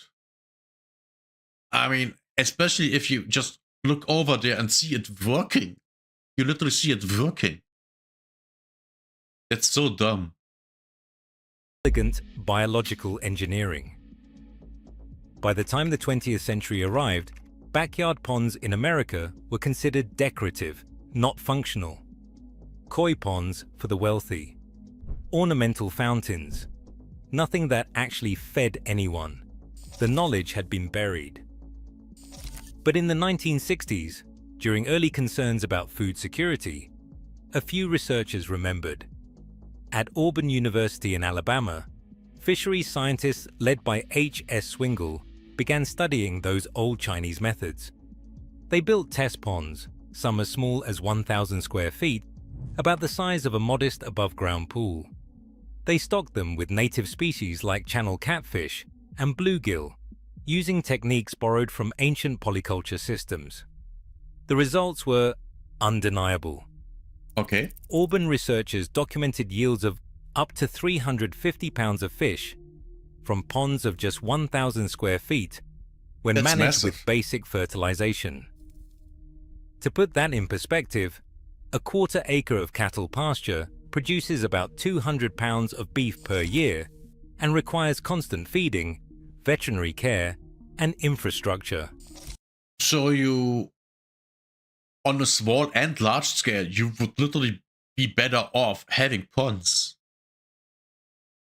Yeah, I can see why this was banned in America. Because, oh, what would the farmers do? Having ponds? A lot of ponds? They take care of and then sell the fish? Hello? Yeah, absolutely. Easy. And that, and the thing is, this shit will be actually really good for the environment too. Just for, you know, just for the wildlife. You can have trees around this, close, the leaves fall onto the water, getting eaten by the fish. You can literally have ducks and goose too. Oh my god, there's so much that you can do with this. These small ponds produce nearly double the protein, using 1/10 of the space with almost zero inputs. The studies were published, cited by a handful of permaculture enthusiasts, and then the momentum stopped. No government subsidies, no extension office programs, no agricultural colleges teaching it at scale. Because the moment you install a productive pond in your backyard, you stop buying meat from the industrial system. Exactly. And the industrial meat system and that's why it got banned. It's all about money. America, valued at $200 billion annually, has no incentive to promote backyard protein production. But the knowledge survived, the same way it survived the Cultural Revolution in China, the same way it survived the fall of Rome. Because once you understand the biology, the ecosystem builds itself. Yeah. Here is how it works. The pond is not just fish. The fish are only one piece of a 4-part living system. First, you have the ducks. In traditional Chinese polyculture, waterfowl were always integrated. Ducks are not just livestock. They are the biological managers of your pond. When ducks swim, they stir up bottom sediments, releasing nutrients into the water column. Yeah. When they defecate, and they do constantly, they are adding nitrogen directly into the ecosystem. That nitrogen feeds algae. The algae feeds zooplankton. The zooplankton feeds small fish. The small fish feed larger fish, and the ducks eat insects, aquatic plants, and occasionally small fish. It is a closed loop where every action feeds something else. A small flock of 3 to 5 ducks will also give you eggs. Khaki Campbell ducks, one of the most productive breeds, lay between 280 and 340 eggs per year per duck. Wow. That is 840 to 1,700 eggs annually from a tiny flock. That's massive. And now have that on a scale of a farm. Jesus. We have to a lot of people live in cities and they can't have a pond in the backyard because they don't have a backyard. So you literally could just do that in a large scale and feed people more easily. This is great. Oh my god, isn't this a solution for every region in the world where people are starving? Just thinking. Research shows that ducks with access to pond ecosystems can forage up to 30% of their nutritional needs from insects, aquatic plants, and small organisms, drastically cutting your feed costs. You are stacking functions. The ducks fertilize the water. The pond feeds the ducks. The fish clean up excess nutrients. The plants filter what is left. And you simply harvest the surplus. Yeah. Second, you have the plants. Aquatic vegetation is not decoration. It is the kidneys and lungs of your permaculture pond. Cattails are one of the most efficient biological filters on Earth. Their roots pull excess nitrogen and phosphorus out of the water, preventing algae blooms and keeping the ecosystem balanced. A ring of cattails around your pond's shallow edges will do more for water quality than any expensive mechanical filter. Water lilies provide shade, which lowers water temperature and reduces evaporation in summer. Awesome. Submerged plants like hornwort and anacaris release oxygen during the day, critical for fish health. Floating plants like water lettuce and duckweed absorb nutrients so efficiently that wastewater treatment facilities use them. Duckweed. I didn't know that.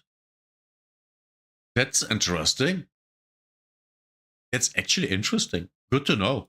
In particular is remarkable. Under optimal conditions, it doubles its biomass in less than 48 hours, and ducks will eat it as fast as it grows, creating a self-renewing food source that costs you nothing. Research into aquaponics, which is essentially polyculture in a controlled environment, has shown that plants can remove up to 90% of the nitrogen waste produced by fish. Wow. The plants absorb the nitrates. The water stays clean. The fish stay healthy. You do almost nothing except observe. Third, you have the fish. For most of the United States, bluegill and channel catfish are the easiest and most legal options. Bluegill grow slower but require zero care. Stock them once and they reproduce on their own, creating a self-replenishing food source. Yeah, but what about, the cest, the inbreeding? What about that? Isn't that the problem? I would say so. Reach harvestable size about 6 to 8 inches in roughly 2 years. Channel catfish grow faster, reaching 1 to 2 pounds within 18 months in a well-managed pond. Tilapia grow even faster and taste better. Under optimal conditions, they reach 1 pound in just 5 to 6 months. A small pond stocked with 50 tilapia fingerlings can yield 40 to 50 pounds of harvestable fish within a single growing season. Wow. However, tilapia are illegal in some states because they can become invasive in warm climates. What do you mean they can't become invasive in warm climates? If they aren't native to your country, you don't have them. There, solve your problem. Check your local regulations before purchasing. And fourth, you have beneficial bacteria. These invisible workers convert fish waste ammonia into nitrites, then into nitrates that plants absorb. This nitrogen cycle is the backbone of the entire ecosystem. Once it is established, with a pond of that size, yeah, you can feed hundreds of people. This is awesome. This is great. I really like the idea. I really do. Cycle is the backbone of the entire ecosystem. Once it is established, it balances itself. You are not managing a farm, you are stewarding a living system. So how do you actually build this? And more importantly, what does it cost? Let me be specific. For a family-scale homestead protein system, you are looking at a total setup cost of around $400 to $600, depending on... That's not a lot. That's not a lot. It sounds like a lot, but it's not. Whether you dig by hand or rent equipment.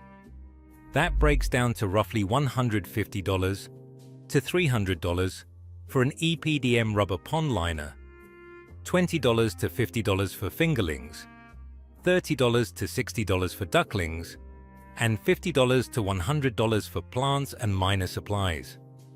Compare that to a decade of buying meat at the grocery store, and you will see why this knowledge has been quietly suppressed. First, choose your location. You want a spot that gets at least 6 hours of sunlight daily, but not full sun all day, which would overheat the water. Choose the lowest point on your property where water naturally collects after rain. Yeah. If you fight your land's natural contours, you will spend the next decade fighting erosion and drainage. Exactly. Mark out your pond. For a family scale setup, you are looking at roughly 10 feet by 15 feet and 4 to 5 feet deep at the center. You can dig this by hand over a weekend or rent a small excavator for a few $100s and finish in an afternoon. Yeah. Create a shallow shelf about 1 foot deep and 2 to 3 feet wide, around the edges. This is your marsh zone where plants will root. The deeper center is where fish will refuge during hot or cold weather. If you have heavy clay soil, you can seal the pond the traditional way. Line it with 6 inches of wet clay, compact it by walking on it, and let it cure. This method has worked for thousands of years. If your soil is sandy or rocky, use an EPDM liner. They last 20 to 30 years and cost about $1 to $2 per square foot. Fill the pond with water. If you are using chlorinated municipal water, let it sit for 1 week so chlorine can evaporate. Why would you use chlorinated water? Why? It makes zero sense to me. Why would you even consider that? If you are using well water or rainwater, you can stock immediately. Now introduce life, but in stages. Start with the plants. Yes. Plant cattails and irises on the shallow shelves. Add submerged plants like hornwort in deeper sections. Float some water lettuce or duckweed on the surface.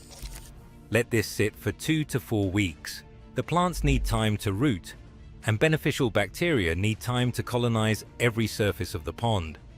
After a month, add your ducks. 2 to 5 is ideal for a small pond. They will take to the water immediately, and within days you will see the pond activate. The water will cloud slightly as ducks stir up the bottom. This is normal. This is the ecosystem waking up. That was an AI image. After another month, introduce your fish. Stock about 50 fingerlings per 1,000 gallons of water. They will disappear into the depths, and you will not see them for weeks. Do not panic. Do not add more fish. They are there, growing in the cool, dark water. Yep. Only because you can't see a fish doesn't mean there is no fish.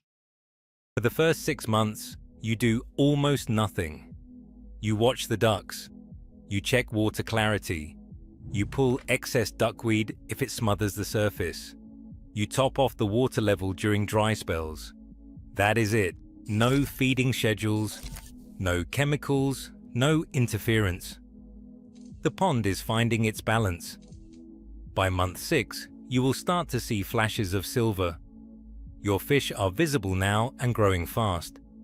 By the end of year 1, depending on species, you will have fish approaching harvestable size. The ducks will start laying eggs within 5 to 6 months. 3 ducks will give you around 700 to 900 eggs in their first year. That is roughly 60 to 75 eggs per month, more than most families can eat. And this regenerative system will keep running. Year 2, the fish reproduce on their own. If you leave a breeding population, the ducks keep laying, the plants keep filtering. By year 3, you are not managing a project anymore. You are simply harvesting from a living ecosystem that has woven itself into your land. Oh my god, yes. This is paradise. For me, this is paradise. These are these trees.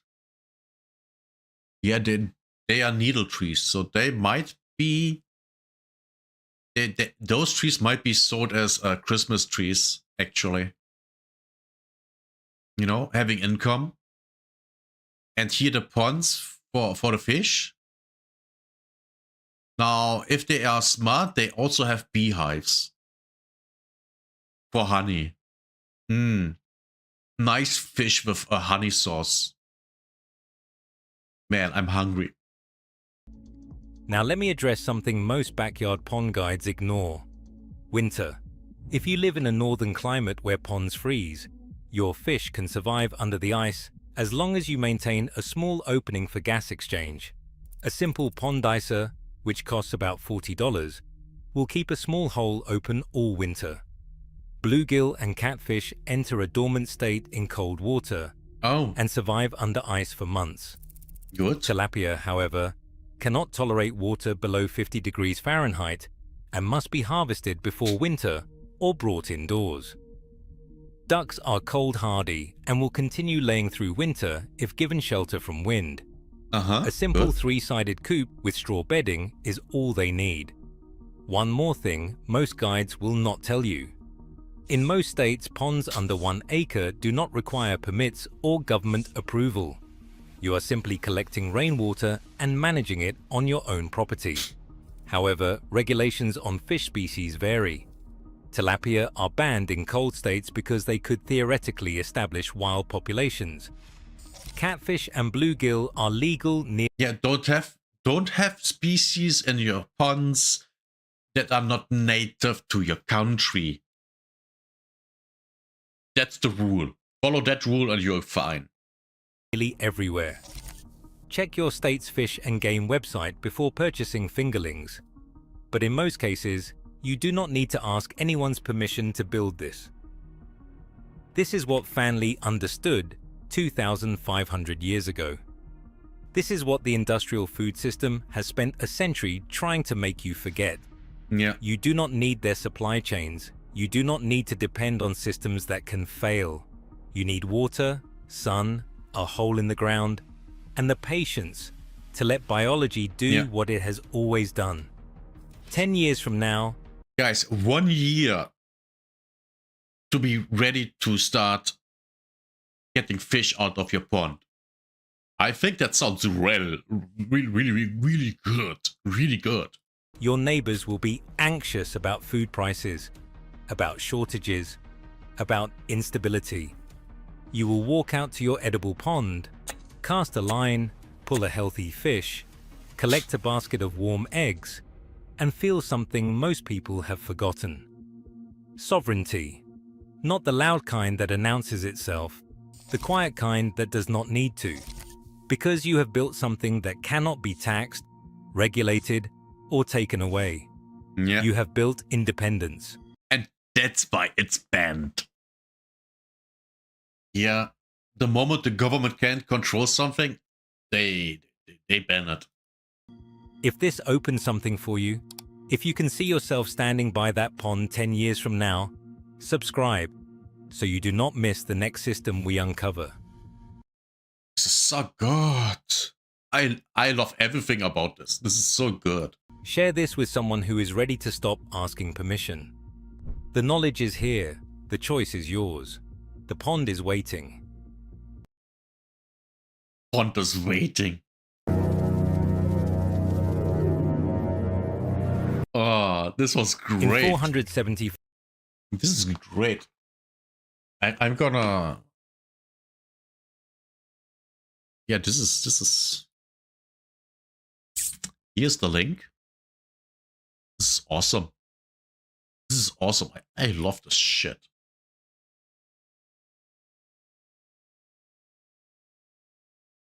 This is amazing.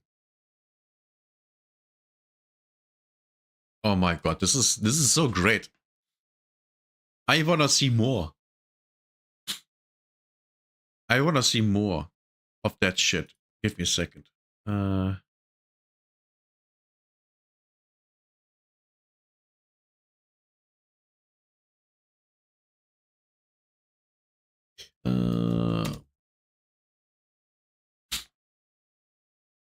Okay.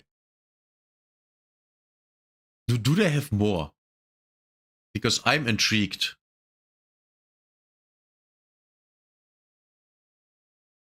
Banned crop, unlimited protein.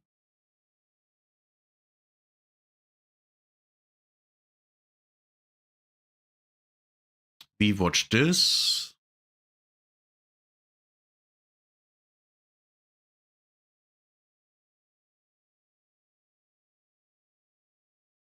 The man who stopped the desert alone.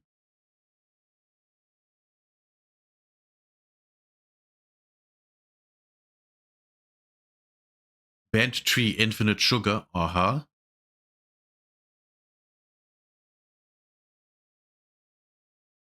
NASA uses this. Waters itself for weeks. I think we found a channel where we gonna watch a lot of videos from. Causes extreme pain. This looks like a plant we have here in Germany, aka Europe. It's I have no idea how it's called in English. In German, it's Brennnessel. It's roughly translates to burning nestle, something like that.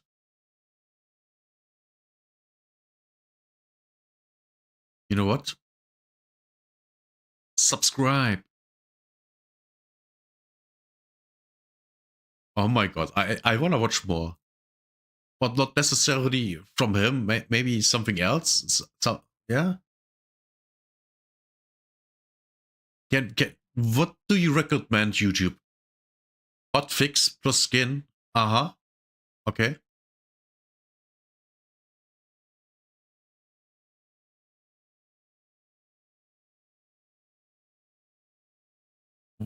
What the fuck? Harvest every 4 days, illegal in the USA.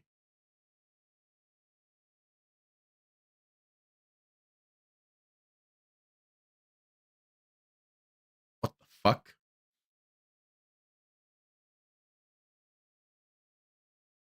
Trees that feed forever. Yeah. I think in the future we will do more prepping stuff because man, that shit is interesting. Not that I don't know that already. I'm one of those people.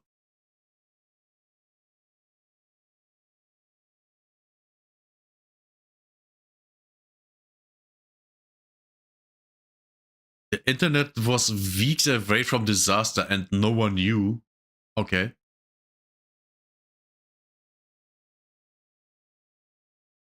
I asked 400 classic WoW players why they don't like retail. Oh, we gotta watch this one.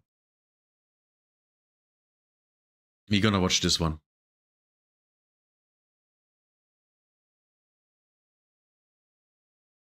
No, let's find out. Okay, so I put my internet journalist pants on again and dove deep into the world of Reddit and Blizzard forums to find out why classic players don't like retail WoW. As a person who enjoys both classic and retail, I was curious to find out why so many people... I only like classic. I literally do. Just feels and looks wise, retail WoW looks like a cheap copy. Like a cheap copy of classic WoW. Am I the only one feeling like that?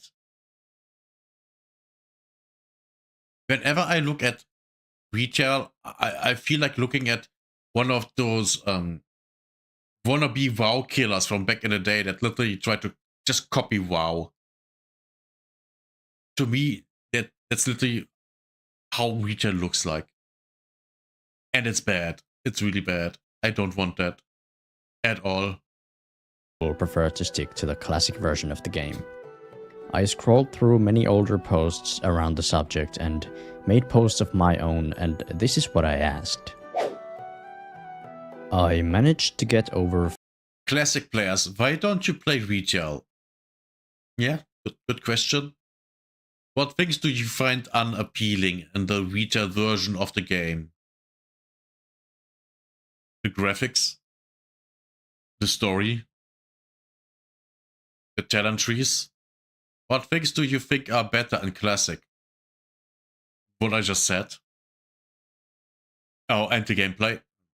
What do you like about retail, if anything? Housing. What would need to change for you to consider playing retail? The gameplay, the story, Blizzard. 400 answers, and this video is entirely based on the data gathered from those answers and some other older forum posts. Now, the last time I did a video like this about why PvE... Good basis for a video. ...players don't like PvP, I tried to find solutions to all the problems people brought up, but in this video we're not gonna do that because, well, you'll find out when we get to the last question I asked in my forum posts. So this video is because there will be so many different answers to that. Or the answers would be so much changing retail to make it appealing to a classic player that it would completely destroy the game. It's going to be more of an essay type video where we find out the most popular reasons why some people prefer classic over retail. I'm also going to try to explain all of the topics of this video the best I can and also share some of my personal thoughts on these matters. And with that, let's move on to the video. Most brought up topics. Okay, let's start with the most brought up topics that classic players find unappealing in retail WoW. After reading all the answers and posts, I started with listing the most often highlighted issues and divided them into 5 main topics that we will cover in this video. Nice, good. These are MMO feeling, power progression, focus on endgame, complexity, and Warcraft feeling. Oh yeah, I get all of them. Literally all of them. And I agree with all of them.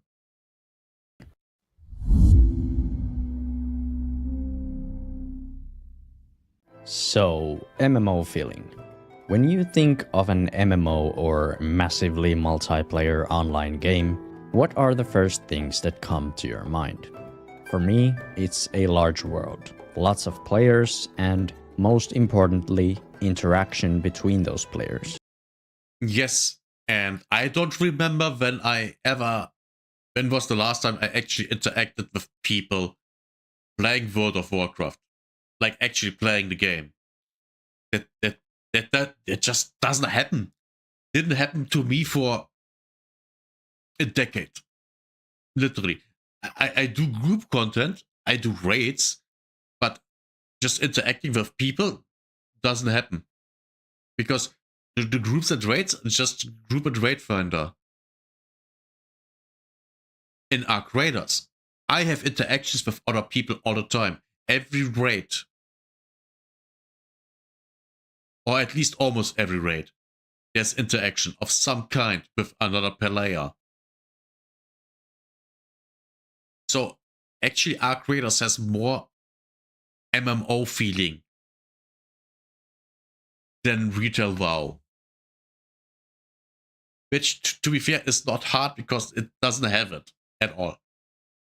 Now, WoW is an MMORPG, but a lot of people said that they feel like retail has lost the MMO feeling. Of and course it that did. Retail is moving further and further away from the MMO part and leaning more towards an RPG.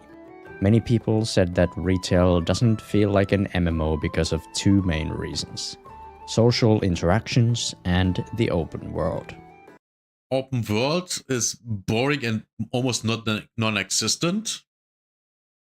And social interactions don't exist unless you are in a guild. That's it. Let's start with social interactions. Retail WoW is definitely a more anti-social game than Classic. And this is mostly because of the fact that over the years, Blizzard has tried to make accessing endgame content more convenient through LFG, and Yes, now most exactly. of the endgame That's the is problem. interacted with through queuing for it in the LFG tool instead of interaction between players.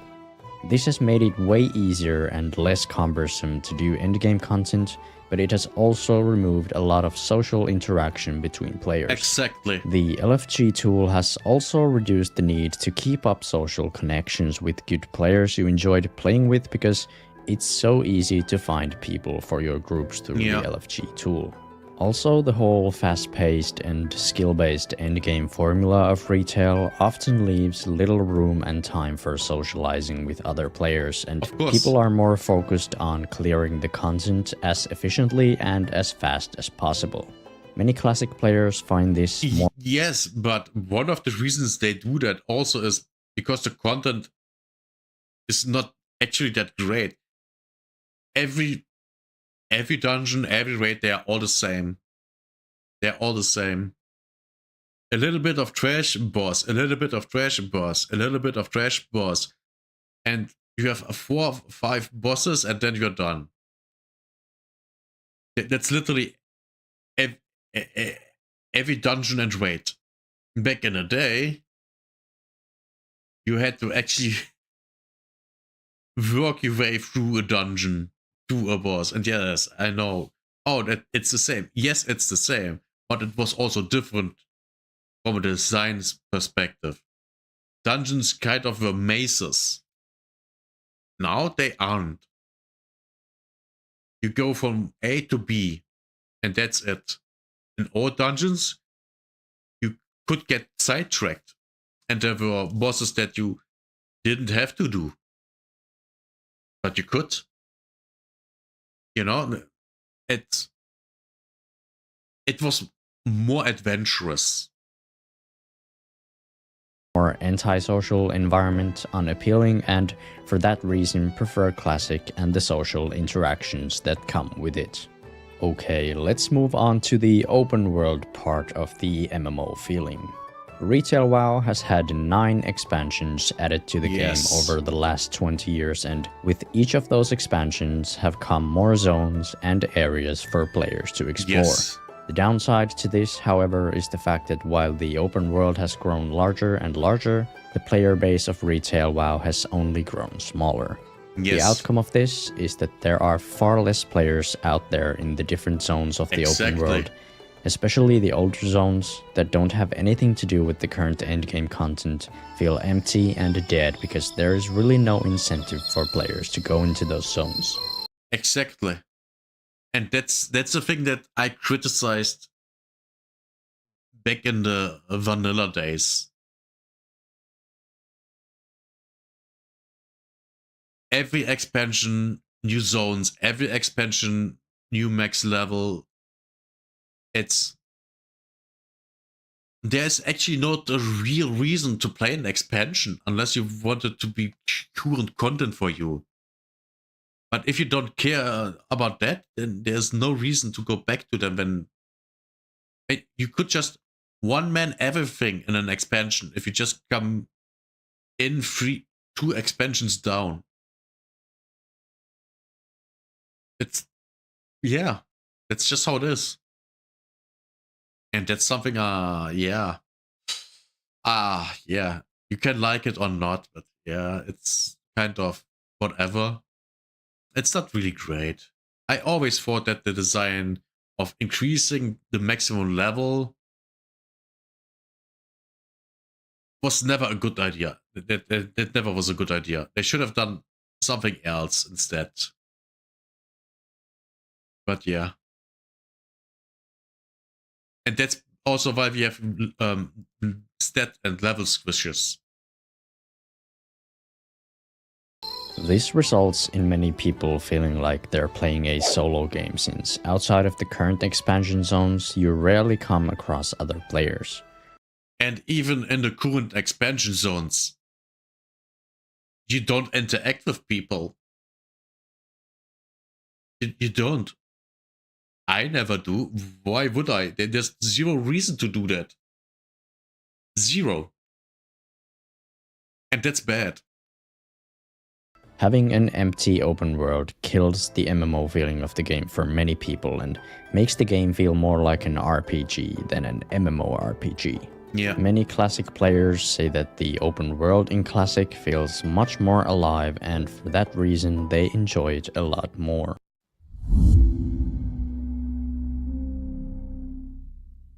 Now that we're done talking about the MMO feeling, let's talk about power progression.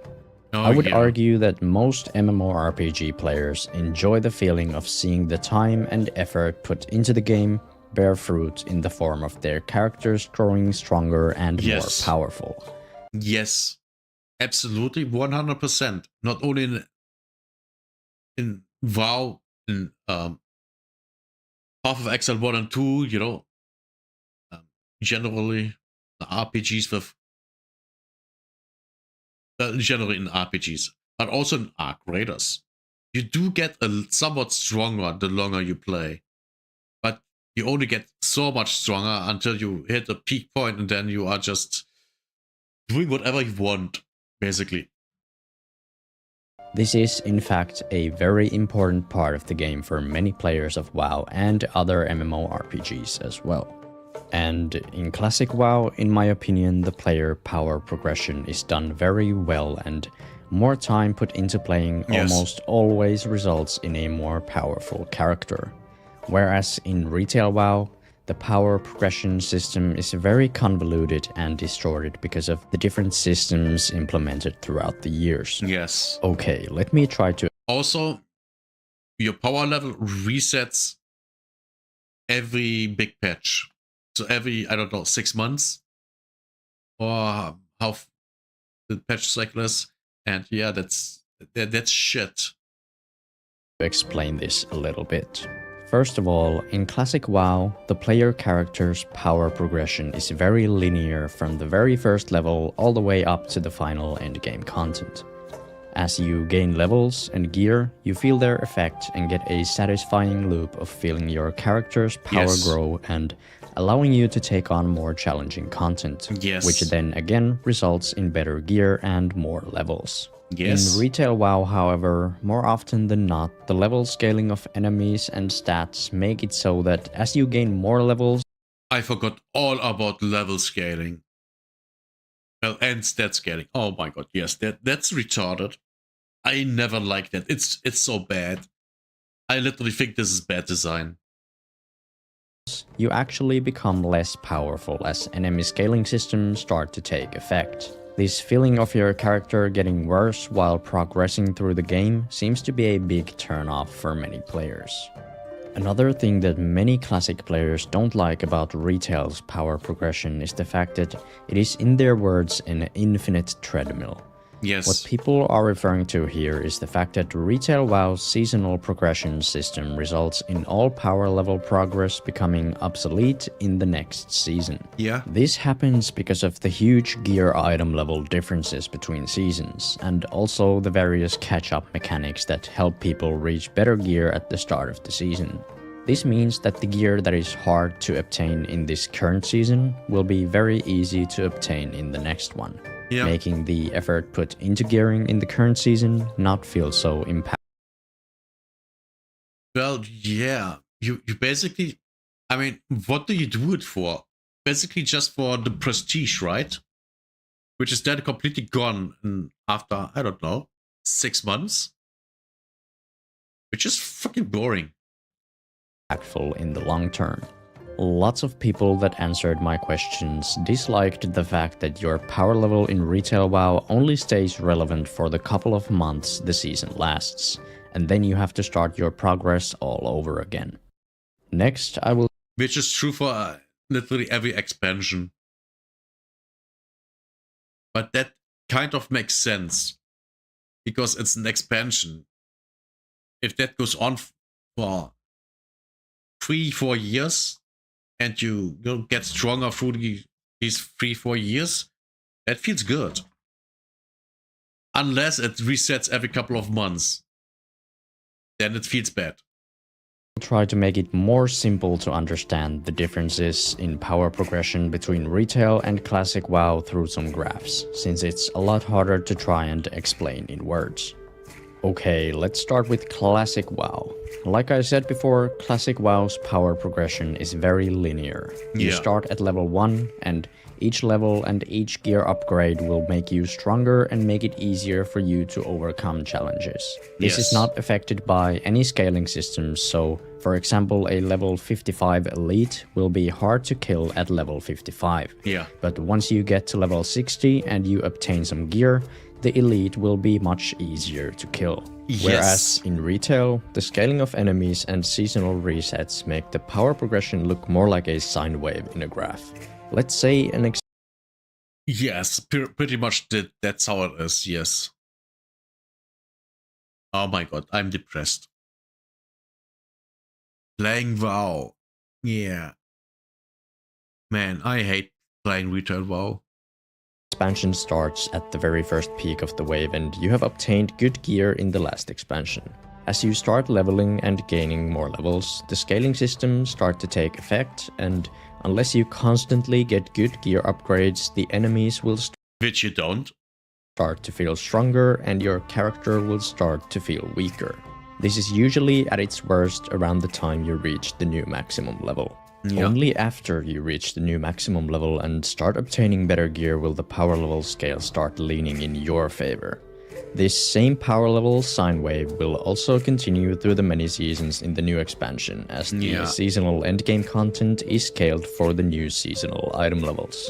So, in a nutshell, many players prefer Classic because of the linear power progression where every upgrade to your character will remain an upgrade, and power progression is not reset seasonally, and you can even take a year's break from the game and still have your character be as relevant as it was before you left. Yes.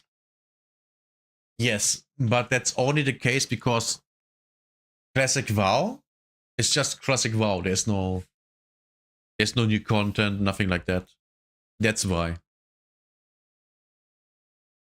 Many players feel as if they wasted their time gearing a character in retail, since that progress will eventually become obsolete.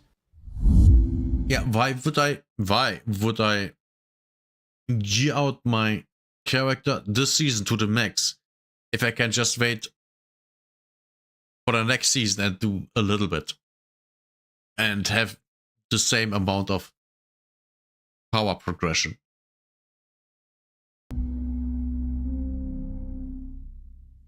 Okay, next we're gonna talk about Retail WoW's focus on endgame.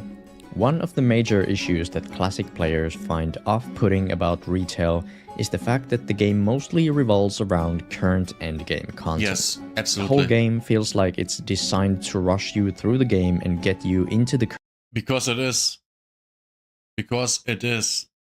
It's the entirety of the game. Current endgame loop as fast as possible. This makes the leveling and early gearing part of the game feel more like an annoying obstacle than a natural part of the game. Yeah. Many classic players feel like the leveling phase in Retail is simply too fast. The leveling is so fast that you can't even complete longer storylines of the game before reaching the maximum level. And for many people, the incentive to start doing the current endgame content at that point means that they rarely get to fully experience the stories and campaigns that the leveling experience has to offer. The leveling phase of Classic WoW, however, is in stark contrast to what it is in the Retail version.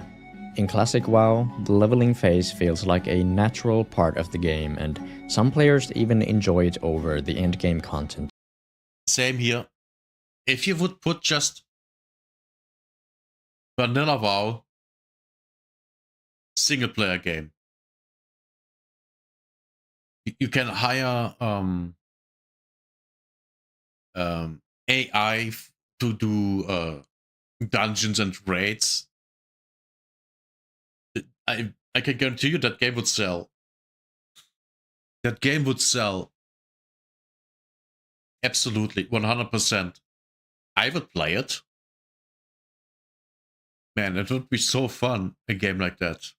And you heard me right, a game like that.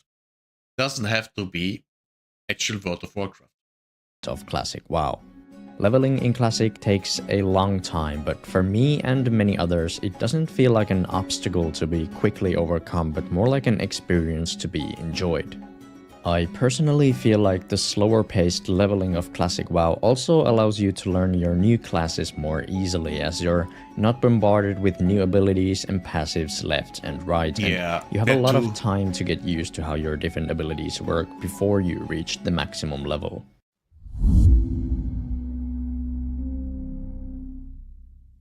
Okay, the next major topic we're gonna talk about is complexity. Many classic players said that they feel very overwhelmed by the amount of different systems implemented to the game over the years. There are I wonder why. Because that shit is designed basically to kind of being played with add-ons. That's why. And yes, that's the same shit Asmongold says. I'm aware of that. 20 years worth of different systems in the game, and while most of them are not relevant in the current content, there still are a lot of systems to learn and understand. What makes this situation even worse is the fact that often the game doesn't do gem sockets. In retail, I haven't actually interacted with them in a meaningful way since TBC. The Burning Crusade was the last time. Because that's kind of, well, then and Wrath of the Lich King. I think that was the pinnacle of gem cutting, you know? After that, it was basically not existent. I haven't seen any gears so far in retail in quite a while that had any sockets for gems. Man, what a waste. a very good job of explaining these systems to players. This system sucks. There, I said it. How is anyone supposed to ever figure this out unless you read a whole freaking handbook? This doesn't make any sense. These systems are also very hard to figure out intuitively, so... And that happens if you have people design a system that don't play the game. More often than not, you have to Google how they work. Another thing that creates a new layer of complexity to the retail version of the game is the fact that there are constant changes and updates being done to the game that affect class balance, systems, currencies, and so on.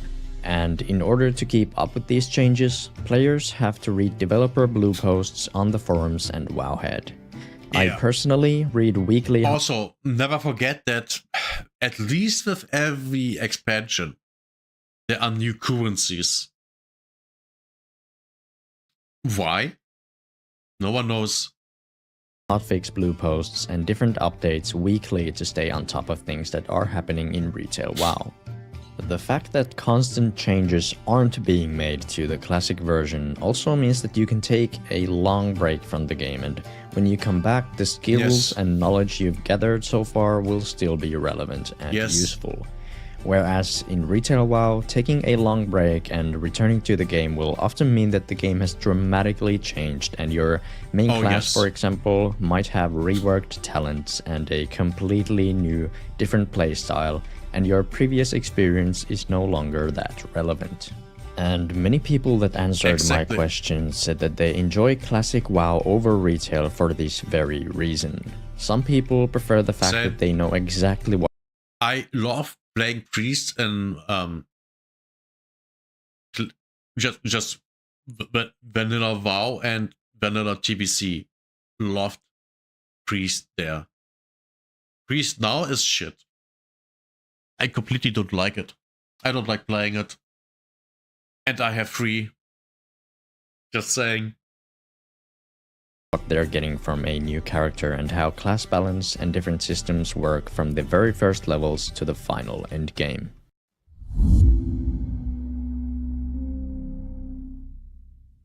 Okay, moving on to our final main topic, which is Warcraft feeling.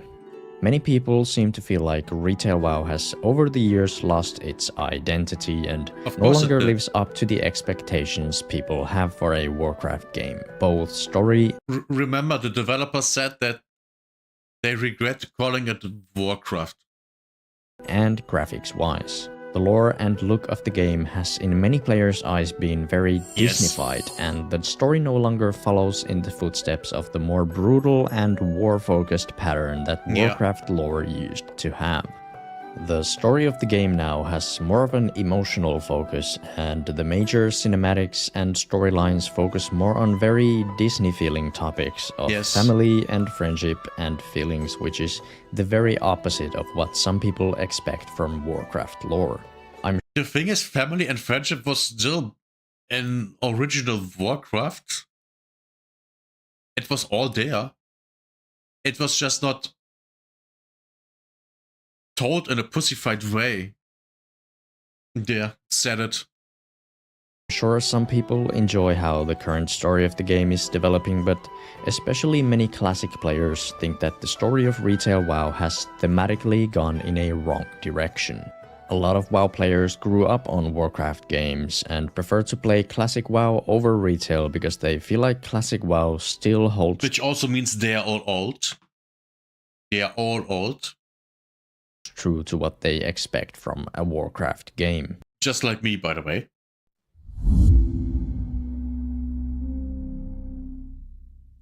Now we finally come to the last 2 questions that I asked Classic players to share their opinions on, and the reason why I didn't try to figure out how retail WoW could be made more appealing to the Classic audience.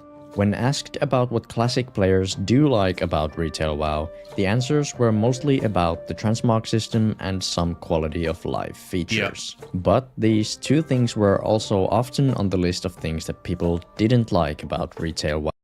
And I can see both. I can absolutely see both. Wow, so I think the Classic community is somewhat divided on whether these things are a good or a bad thing. Okay, then moving on to the last question of what would need to change in retail in order to make Classic players consider playing it. And the vast majority of the people I asked answered that no amount of changes will make them want to play retail. Many Classic players seem to feel that retail WoW is simply too far removed from what the game used to be, and unless the whole game is remade, they simply have no interest in playing it. I completely understand that. Completely. 100% understandable for me. That's literally it. I completely understand them. Yes, absolutely. Yeah. I have zero want to play retail WoW. It's just completely not appealing to me. At all. It's not. I don't want to deal with it. At all. And the only reason I don't play Classic is because I don't want to support Blizzard. Fuck Blizzard. And also I don't want to spend the time in World of Warcraft anymore. I'm done with that. It ruined my life enough. I'd rather play Arc Raiders, where I can play 16 hours per week and I'm good. And for this reason, I didn't try to think of how the issues Classic players have with retail could be addressed. Many people consider Classic and retail WoW to be 2 very different games that are to be enjoyed for different reasons and in different ways, and I completely agree with this myself. I enjoy the fast-paced, difficult retail endgame and the collection of transmogs and mounts, but I also enjoy the chill, classical MMORPG leveling and gearing experience that Classic WoW has to offer.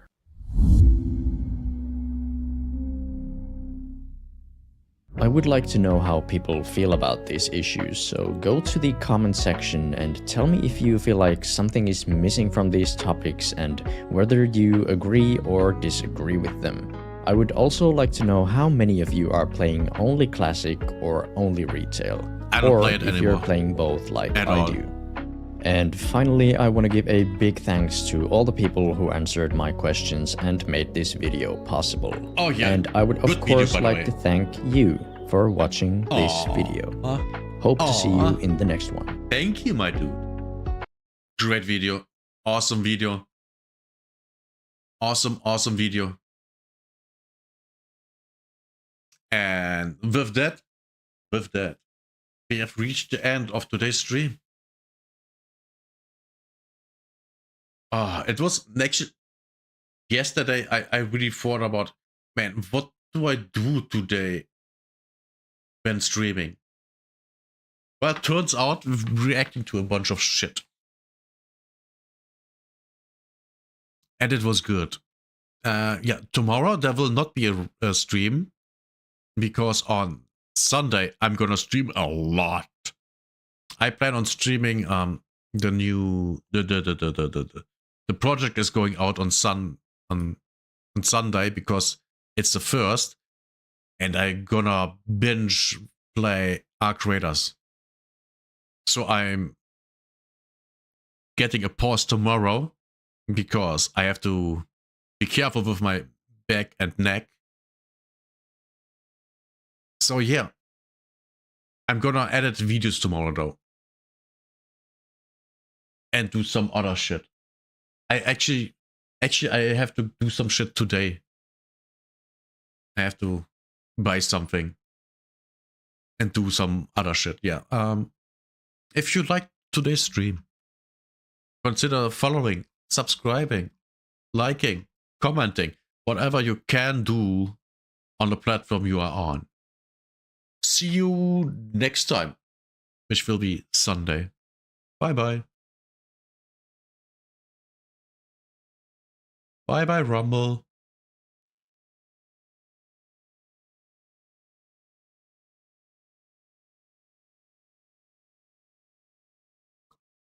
Bye bye, YouTube.